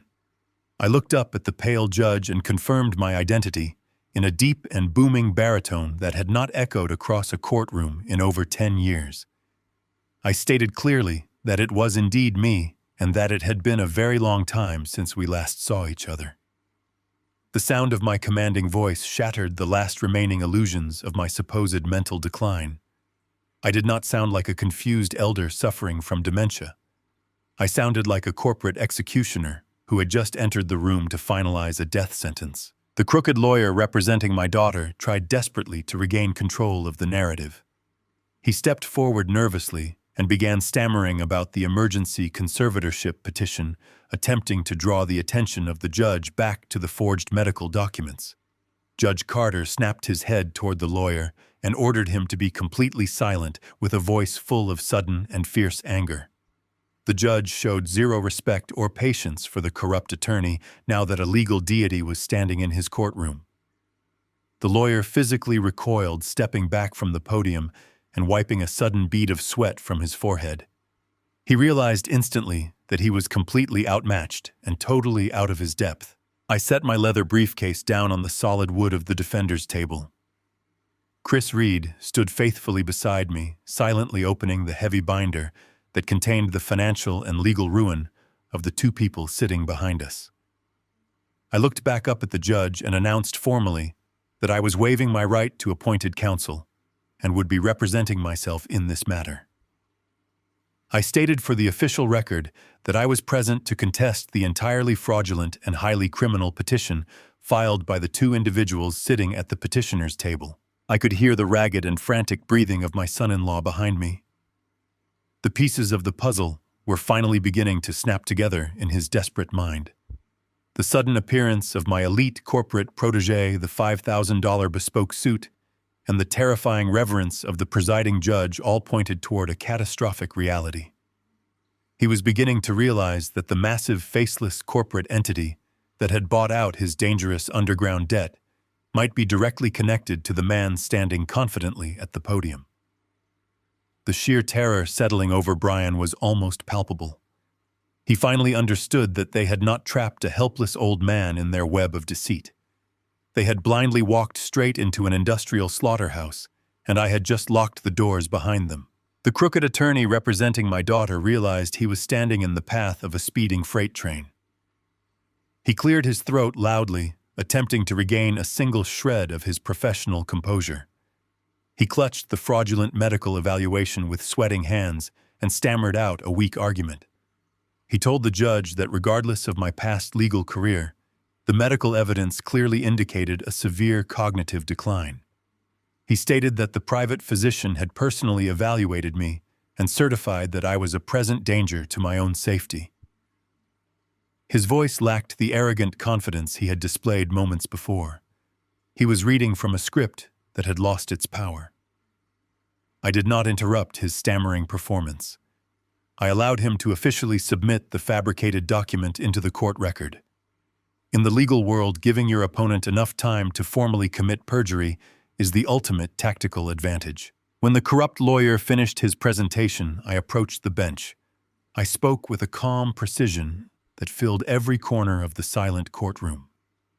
I informed the court that the medical evaluation submitted by the petitioners was a complete fabrication purchased for exactly $10,000. The crooked attorney objected loudly, claiming I was making defamatory accusations without proof. I turned and looked at him with a cold gaze. I told him he was dangerously close to being named a co-conspirator in a federal fraud investigation, and strongly suggested he sit down before he ruined his life. The lawyer swallowed hard, dropped his gaze, and slowly sank back into his wooden chair, abandoning his clients to their fate. Chris Reed stepped forward and handed me the first of 3 thick manila envelopes. I presented them directly to the judge. I explained that in anticipation of this fraudulent hearing, I had undergone 3 separate rigorous psychiatric evaluations over the past 72 hours. These were comprehensive cognitive assessments conducted by the leading neurological specialists in the state, including the chief of psychiatry at the university hospital. I recited their medical findings from memory, stating that all 3 professionals certified my mental acuity as operating in the top 1 percentile for my age group. They found absolutely zero evidence of dementia, memory loss, or cognitive impairment. The judge reviewed the certified documents, his eyes widening as he read the signatures of the most respected medical authorities in the jurisdiction. The foundation of the lawsuit filed by my daughter was instantly pulverized. But I was not simply going to defend my sanity today. I was going to systematically dismantle their entire lives. I pulled a secondary file from the leather binder and submitted it into evidence. I turned my body slightly, to ensure Rachel could see the documents I was holding. I explained to the court that my daughter and her husband had not filed this petition out of medical concern, but out of a desperate financial necessity. I presented the high-resolution photographs of my bank statements and forged deposit slips. I narrated exactly how Rachel had been intercepting my mail, stealing my monthly allowance, and routing the stolen funds into a joint account controlled entirely by her husband. Rachel buried her face in her hands, letting out a choked sob of genuine panic. The false narrative of the caring daughter was completely dead. I felt a brief flash of sorrow as I watched the little girl I had raised cowering in shame, but I pushed the emotion aside. She chose her path the moment she banished me to a damp concrete floor. I owed her no mercy. Next, I addressed the supposed physical danger I faced by living alone in my own house. I handed a small digital tablet to the bailiff and requested that he pass it to the judge. I told the court that Brian Foster had deemed me incapable of managing my own safety, yet his own recorded behavior proved him to be a violent predator. I instructed the judge to press play on the video file. The hidden camera footage from my basement filled the small screen.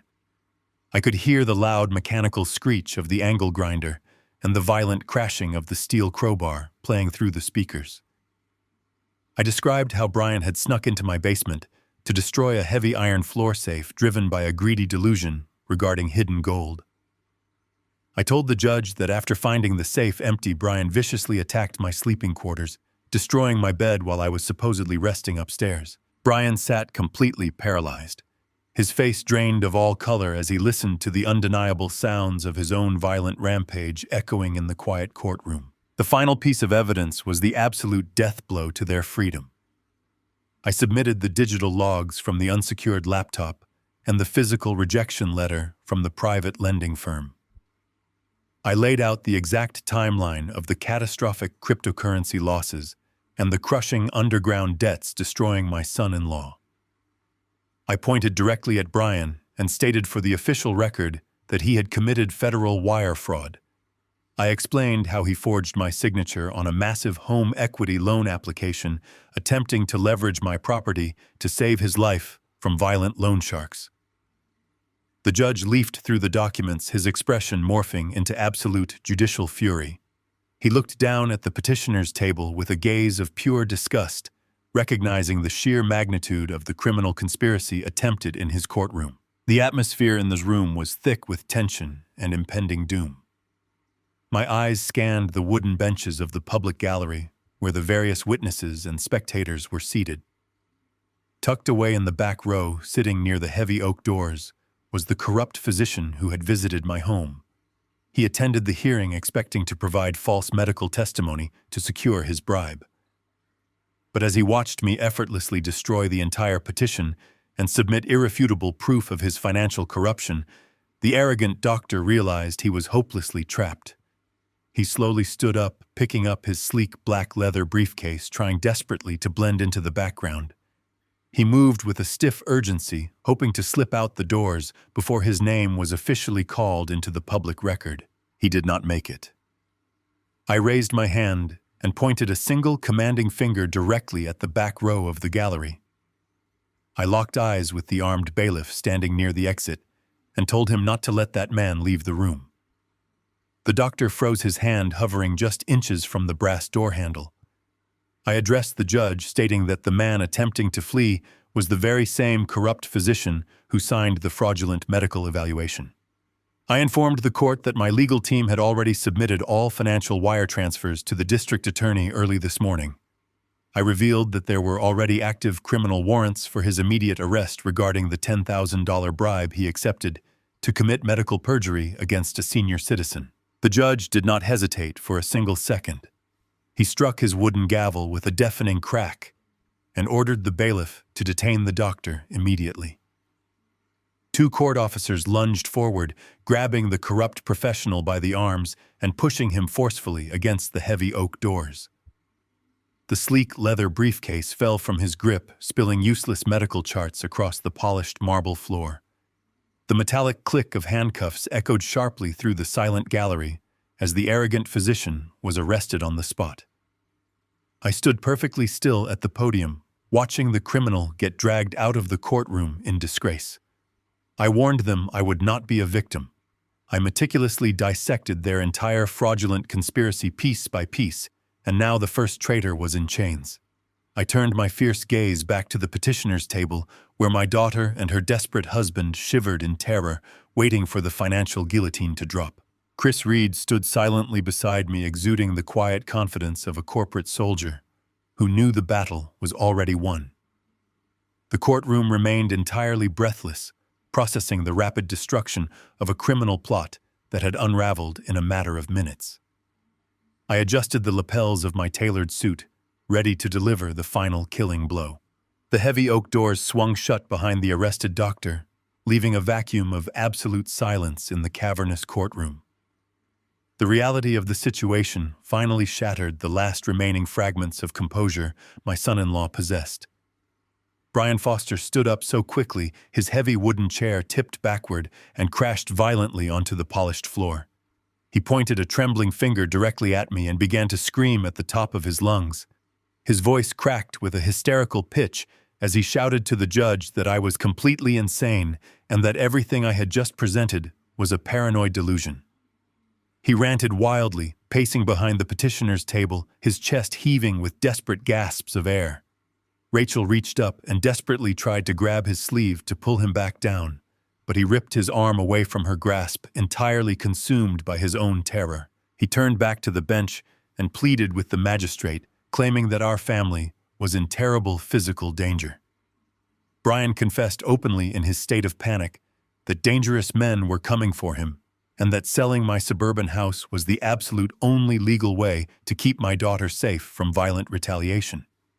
He demanded that the judge sign the conservatorship order immediately, arguing that committing me to a facility and liquidating my assets was a necessary and justified sacrifice to save their young lives from a vicious underground syndicate.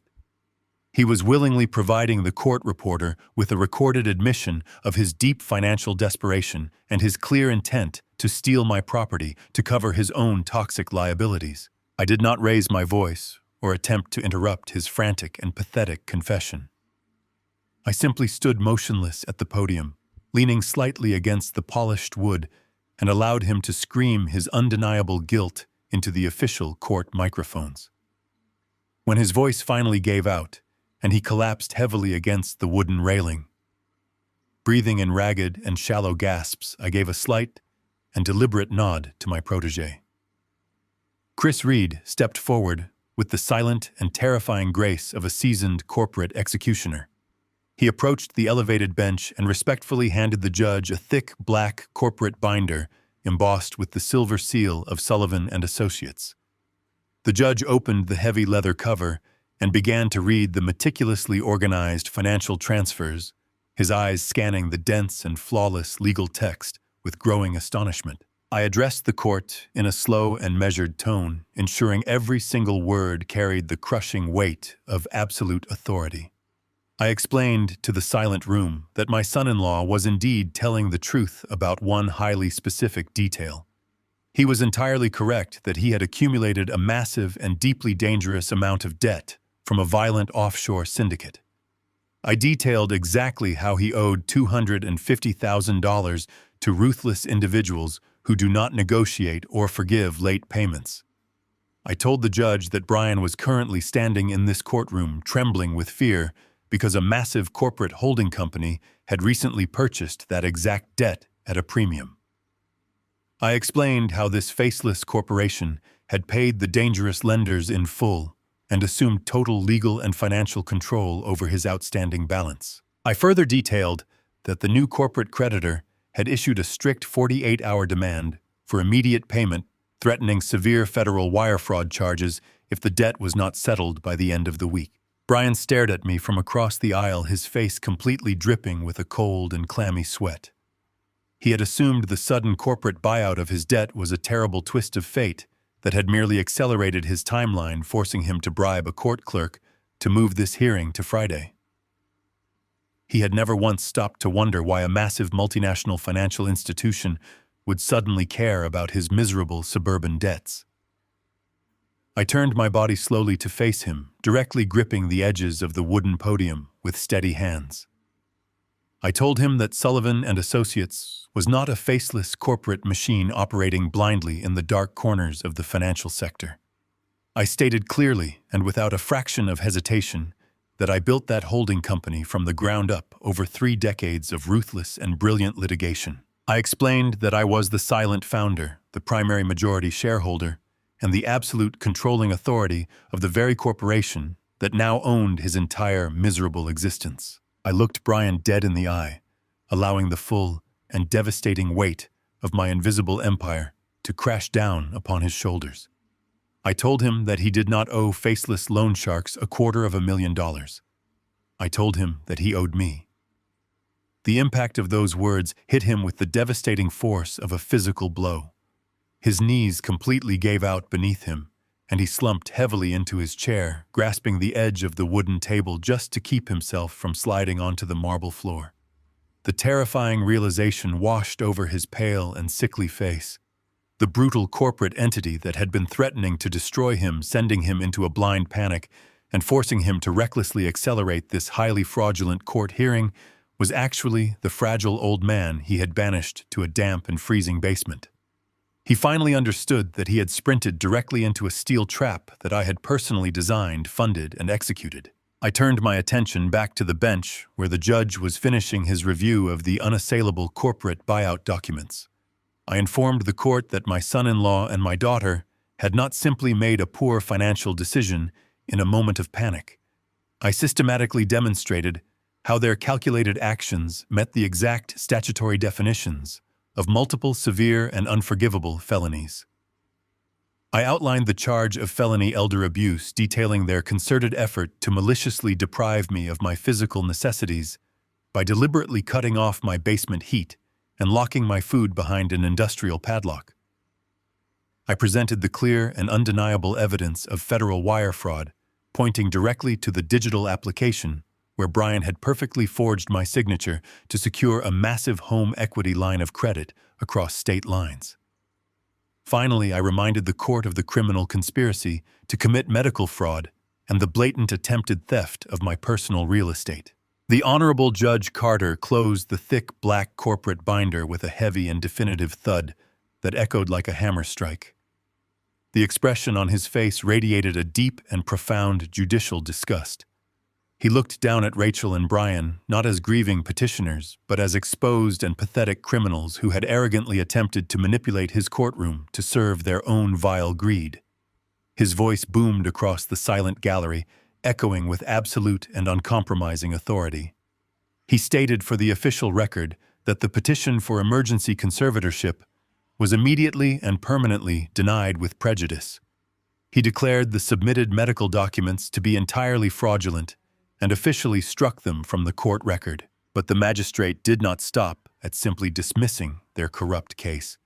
He raised his heavy wooden gavel and brought it down against the sounding block with a violent crack that made my daughter physically jump in her seat. He leaned forward over the elevated bench and announced that the petitioners were no longer permitted to leave the premises under any circumstances.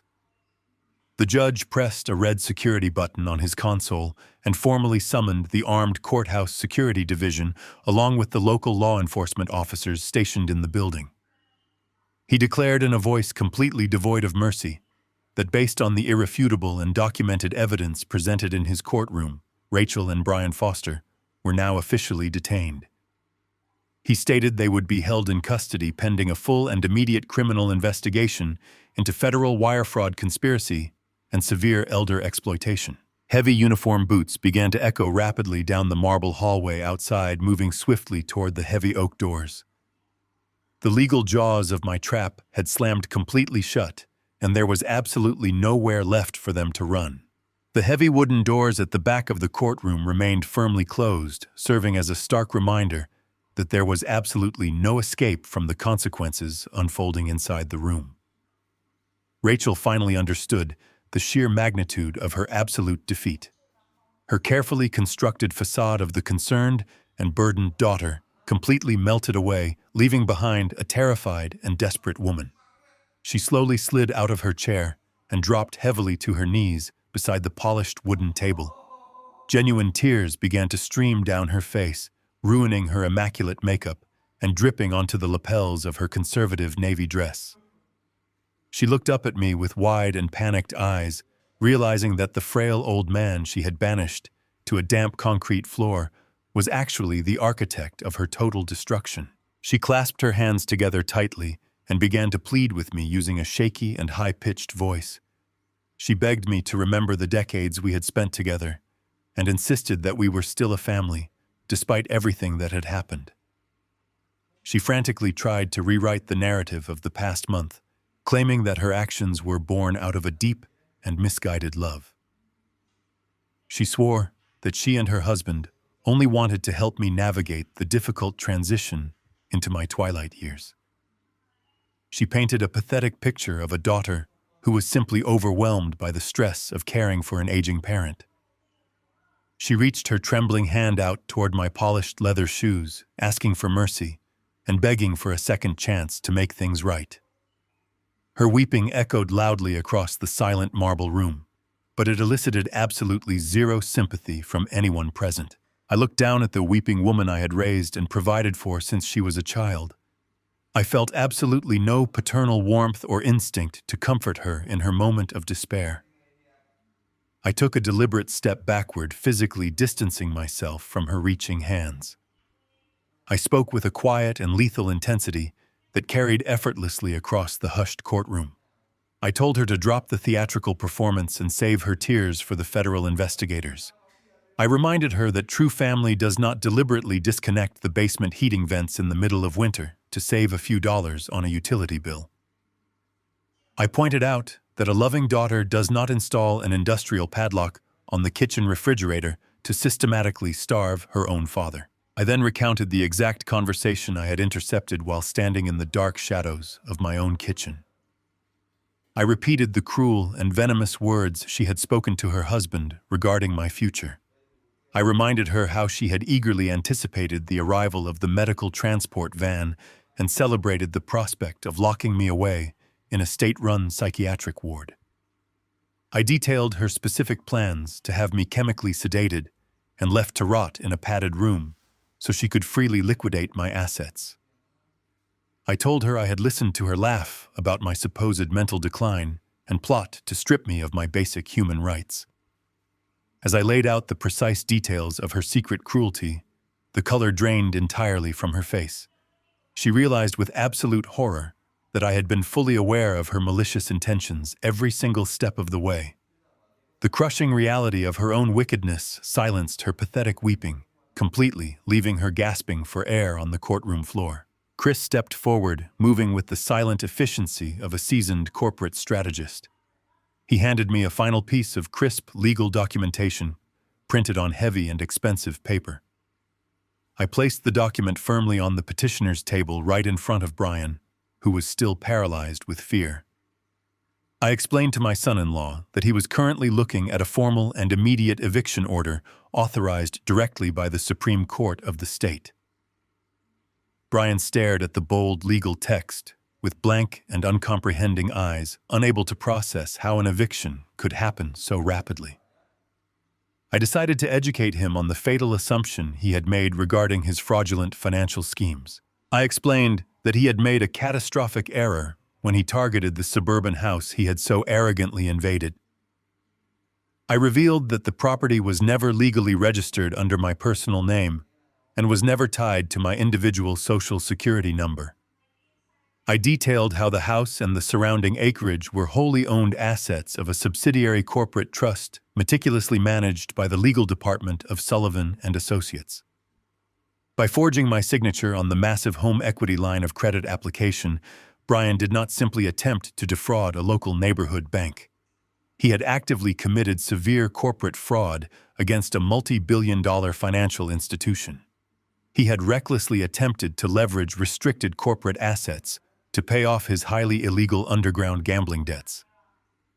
That singular action instantly elevated his desperate crimes from standard family theft to the level of federal corporate espionage and institutional wire fraud. I watched the realization of his doom settle heavily over his slumping shoulders. He had triggered a legal avalanche that would completely bury him under decades of federal prison time. Judge Carter reviewed the corporate ownership documents and the certified eviction order with a severe and uncompromising expression. He looked down at my daughter and her husband with absolute judicial disdain, clearly repulsed by the staggering depth of their greed. He adjusted his glasses and announced his final ruling with a heavy tone that left no room for negotiation or appeal. The magistrate informed Rachel and Brian that they had exactly 1 hour to return to the suburban property and remove their personal clothing and basic toiletries. He stated that a team of heavily armed police officers would escort them from the courthouse directly to the residence and monitor their every single movement inside the home. He explicitly warned them that they were strictly forbidden from touching any furniture, electronics, or valuable assets belonging to the corporate trust. He made it perfectly clear that any attempt to steal or damage the property during their brief packing window would result in immediate additional felony charges. The judge then delivered the ultimate and inescapable consequence of their criminal conspiracy. He declared that the moment the 1-hour packing window expired, the police escort would immediately take both of them into federal custody. He stated they would be placed in handcuffs and transported directly to the downtown detention center for intensive interrogation by financial crimes investigators. They would be questioned extensively regarding the corporate wire fraud, the forged medical documents, and the attempted elder exploitation. They were denied any opportunity to post bail or contact outside accomplices. They were completely and utterly trapped with no money, no home, and absolutely no future left to destroy. I adjusted my silk tie and watched as the bailiff moved forward to begin their heavily guarded march toward complete ruin. The heavy footsteps of the armed bailiffs echoed across the polished marble floor. They moved with a synchronized and terrifying purpose, flanking the petitioner's table, where my daughter and her husband sat completely paralyzed. The officers unclipped the heavy steel handcuffs from their utility belts. The sharp, metallic clinking sound pierced the absolute silence of the courtroom. It was the undeniable sound of reality crashing down upon their manufactured delusions. Until that exact second, Rachel and Brian had maintained a desperate unified front, clinging to the false hope that they could somehow talk their way out of a federal indictment. But as the cold steel brushed against the wrist of my son-in-law, the illusion of their devoted marriage instantly vaporized. Fear is an incredible truth serum. When faced with the crushing weight of a lengthy prison sentence, there is no loyalty left among thieves. Brian was the very first to break. He physically recoiled from the approaching bailiff and violently shoved his wooden chair away from the table. He pointed a shaking, accusatory finger directly at his wife, his face contorted in an ugly mask of sheer panic and cowardice. He screamed to the judge that he was completely innocent, claiming that every single malicious act had been entirely the idea of my daughter. His voice cracked as he threw the woman he married completely under the speeding bus. He yelled that Rachel was the one who devised the cruel plan to lock me in the freezing, unfinished basement. He told the entire courtroom that she had actively plotted to starve me and strip away my dignity because she absolutely despised having me in her presence. He painted himself as a helpless, manipulated husband who had merely followed the wicked instructions of a greedy daughter desperate to inherit the wealth of her father. He begged the magistrate for leniency, offering to testify fully against his own wife in exchange for a reduced sentence. The sheer speed of his betrayal was breathtaking. He discarded his marriage vows the very moment his financial safety net caught fire. Rachel stared at her husband with wide, unblinking eyes. The shock of his rapid betrayal registered on her pale face for only a fraction of a second before it morphed into a ferocious, unadulterated rage. She lunged forward, her hands balled into tight fists, screaming back at him, with a volume that forced the court reporter to flinch in her seat. She completely abandoned her refined conservative persona, allowing her true vicious nature to bleed out into the public record. She yelled that Brian was a pathetic, weak liar who was trying to cover up his own catastrophic failures. With zero hesitation, she began to publicly expose every single dark secret he possessed. She informed the judge and the federal officers in the room about his massive, unregulated offshore cryptocurrency accounts.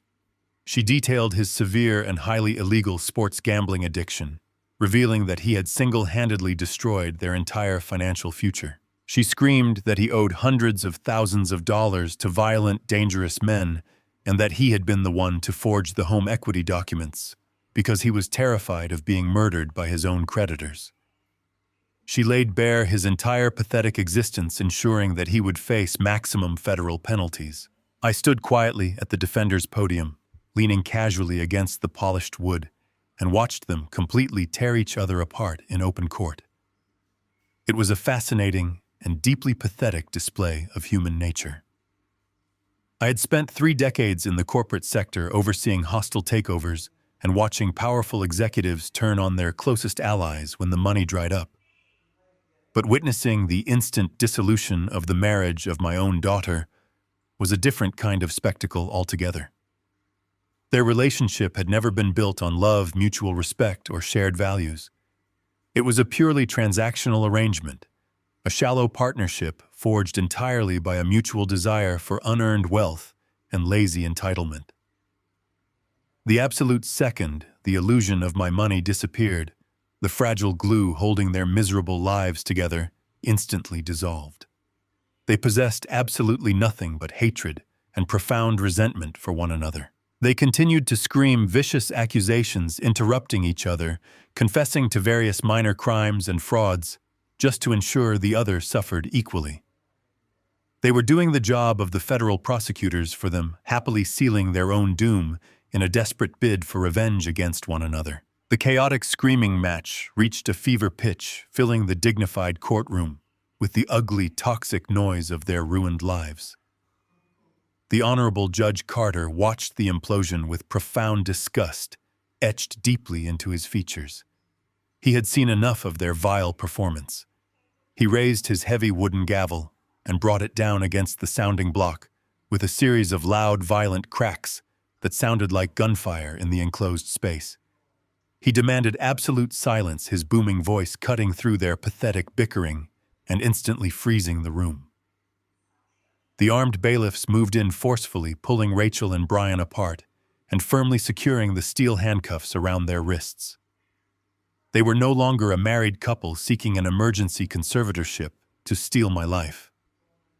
They were now simply 2 detained federal suspects who despised the very sight of one another. Judge Carter leaned forward over the elevated bench, staring down at them with eyes devoid of any mercy. He announced his final decree to the court. In light of the overwhelming, irrefutable evidence of physical neglect, financial exploitation, and criminal conspiracies, the judge issued a permanent comprehensive restraining order against both Rachel and Brian.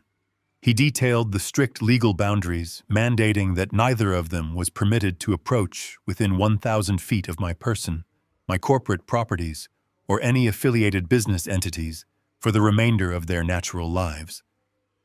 He made it completely clear that any violation of this order would result in immediate additional prison time. The order was absolute and impenetrable, backed by the full weight of the state and federal judicial systems. My physical safety, my vast corporate empire, and my quiet suburban peace were now forever shielded from their poisonous greed. I watched without a single ounce of pity as the officers forcefully escorted my daughter and her husband out of the courtroom, their heads bowed in total, unrecoverable defeat. The heavy oak doors swung shut behind them, finalizing the permanent severance of our toxic bloodline.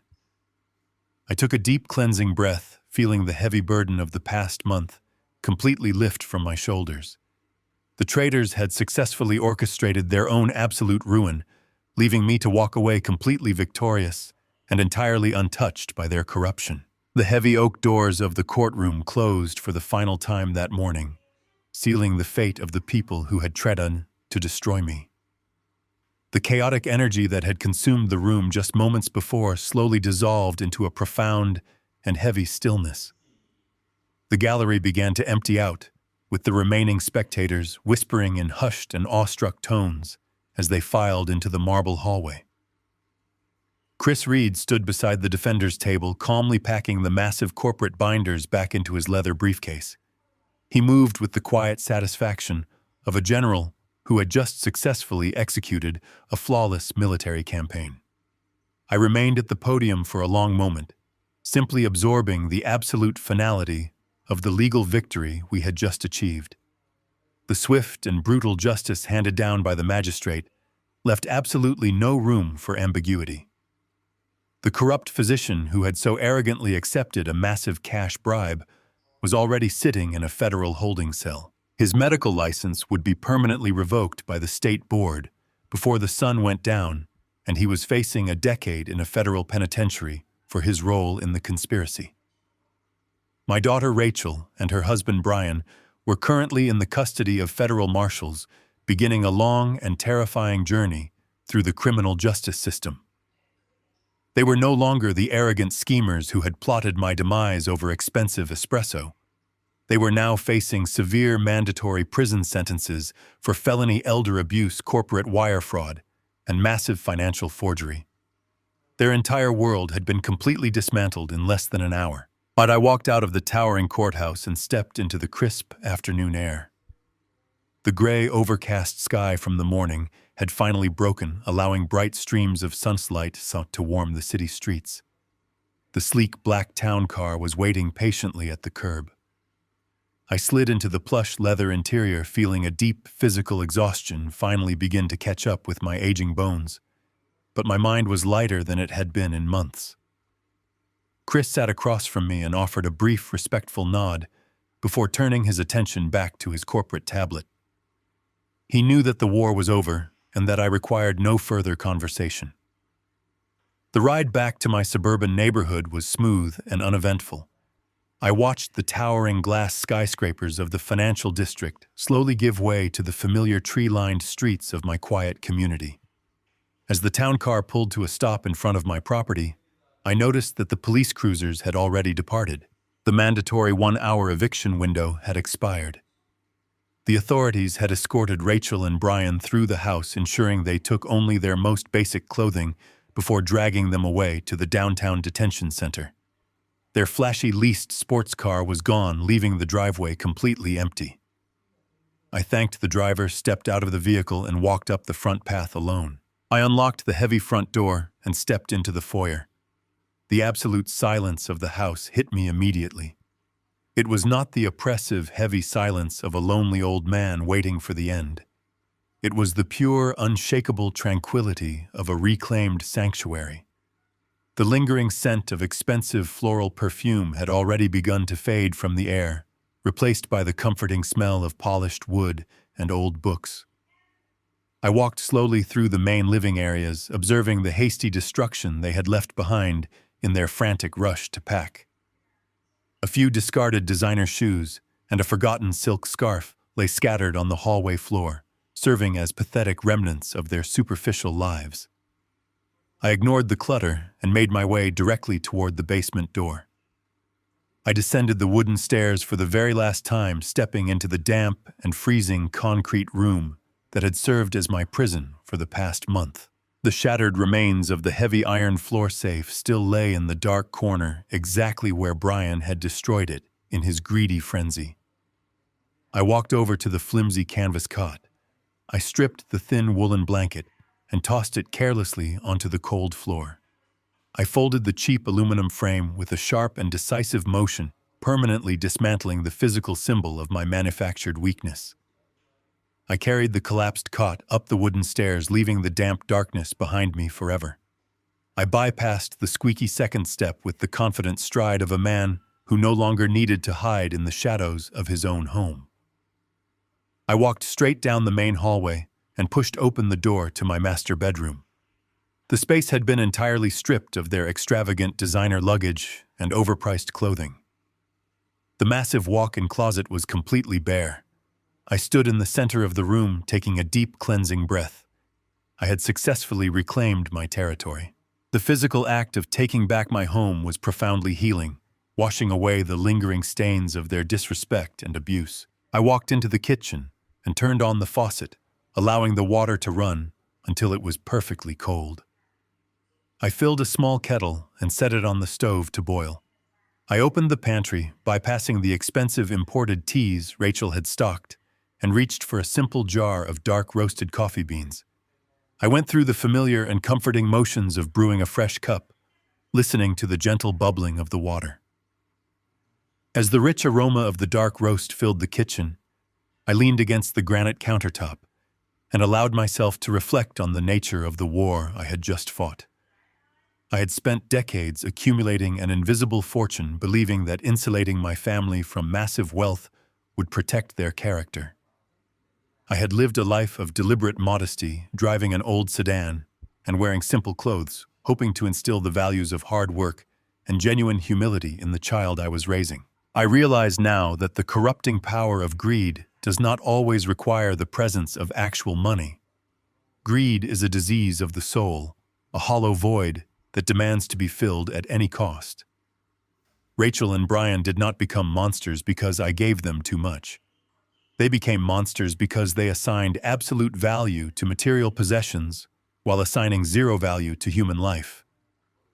They looked at a father and saw only a liquidated asset. They believed that power was defined by the clothes you wear, the cars you lease, and the volume at which you make your demands. They failed to understand that true power is entirely silent. Real power does not require shouting or posturing or desperate manipulation. Real power is the ability to observe a threat, calculate a flawless response, and execute a strategic victory without ever raising your voice. They tried to steal my dignity because they fundamentally lacked their own. But dignity is not a tangible asset that can be forged on a bank document or locked away in a state-run psychiatric ward. Dignity is an impenetrable fortress built upon a lifetime of honorable choices and quiet strength. I poured the steaming dark coffee into my favorite ceramic mug and walked slowly toward the back of the house. I opened the sliding glass doors and stepped out onto the wooden back porch. The late afternoon sun was beginning to dip below the horizon, painting the suburban sky in brilliant shades of deep orange and soft violet. A cool evening breeze rustled the leaves of the ancient oak tree standing in the center of the manicured lawn. I sat down in my sturdy wooden rocking chair, feeling the solid and familiar support against my tired back. I took a slow, deliberate sip of the hot coffee, allowing the bitter and comforting taste to ground me in the present moment. There were no heavy footsteps echoing above my head. There were no cruel whispers bleeding through the floorboards. There was no impending threat of a medical transport van or a violent underground syndicate. The board had been entirely cleared of all opposing pieces. The hostile takeover had been systematically dismantled, and the traitors had been permanently banished to the severe consequences of their own actions. I watched a small cardinal land on the wooden fence, listening to its simple and melodic song. I closed my eyes and let out a long, peaceful exhale. I was James Sullivan, a retired corporate litigator, a silent billionaire, and a man who had just successfully executed the most important adjustment of his entire life. I sat alone on my back porch, surrounded by the absolute, unshakable peace of a man who fought a brutal war in total silence and won completely flawlessly. The ultimate lesson from Jim's story is that true power never needs to announce its presence. While greed and entitlement scream for attention, genuine strength thrives in silence, observation, and calculated patience. Rachel and Brian's fatal flaw was not just their horrific cruelty, but their arrogant assumption that silence equaled weakness and that old age meant defenselessness. This narrative powerfully reminds us that setting uncompromising boundaries, even with our own flesh and blood, is not an act of vengeance but a necessary measure of self-preservation. Real family is built on mutual respect, and we must never allow toxic individuals to exploit our love or strip away our dignity. If Jim's fight for silent justice and reclaimed dignity resonated with you, please share your thoughts in the comments below. And do not forget to like and subscribe for more empowering stories.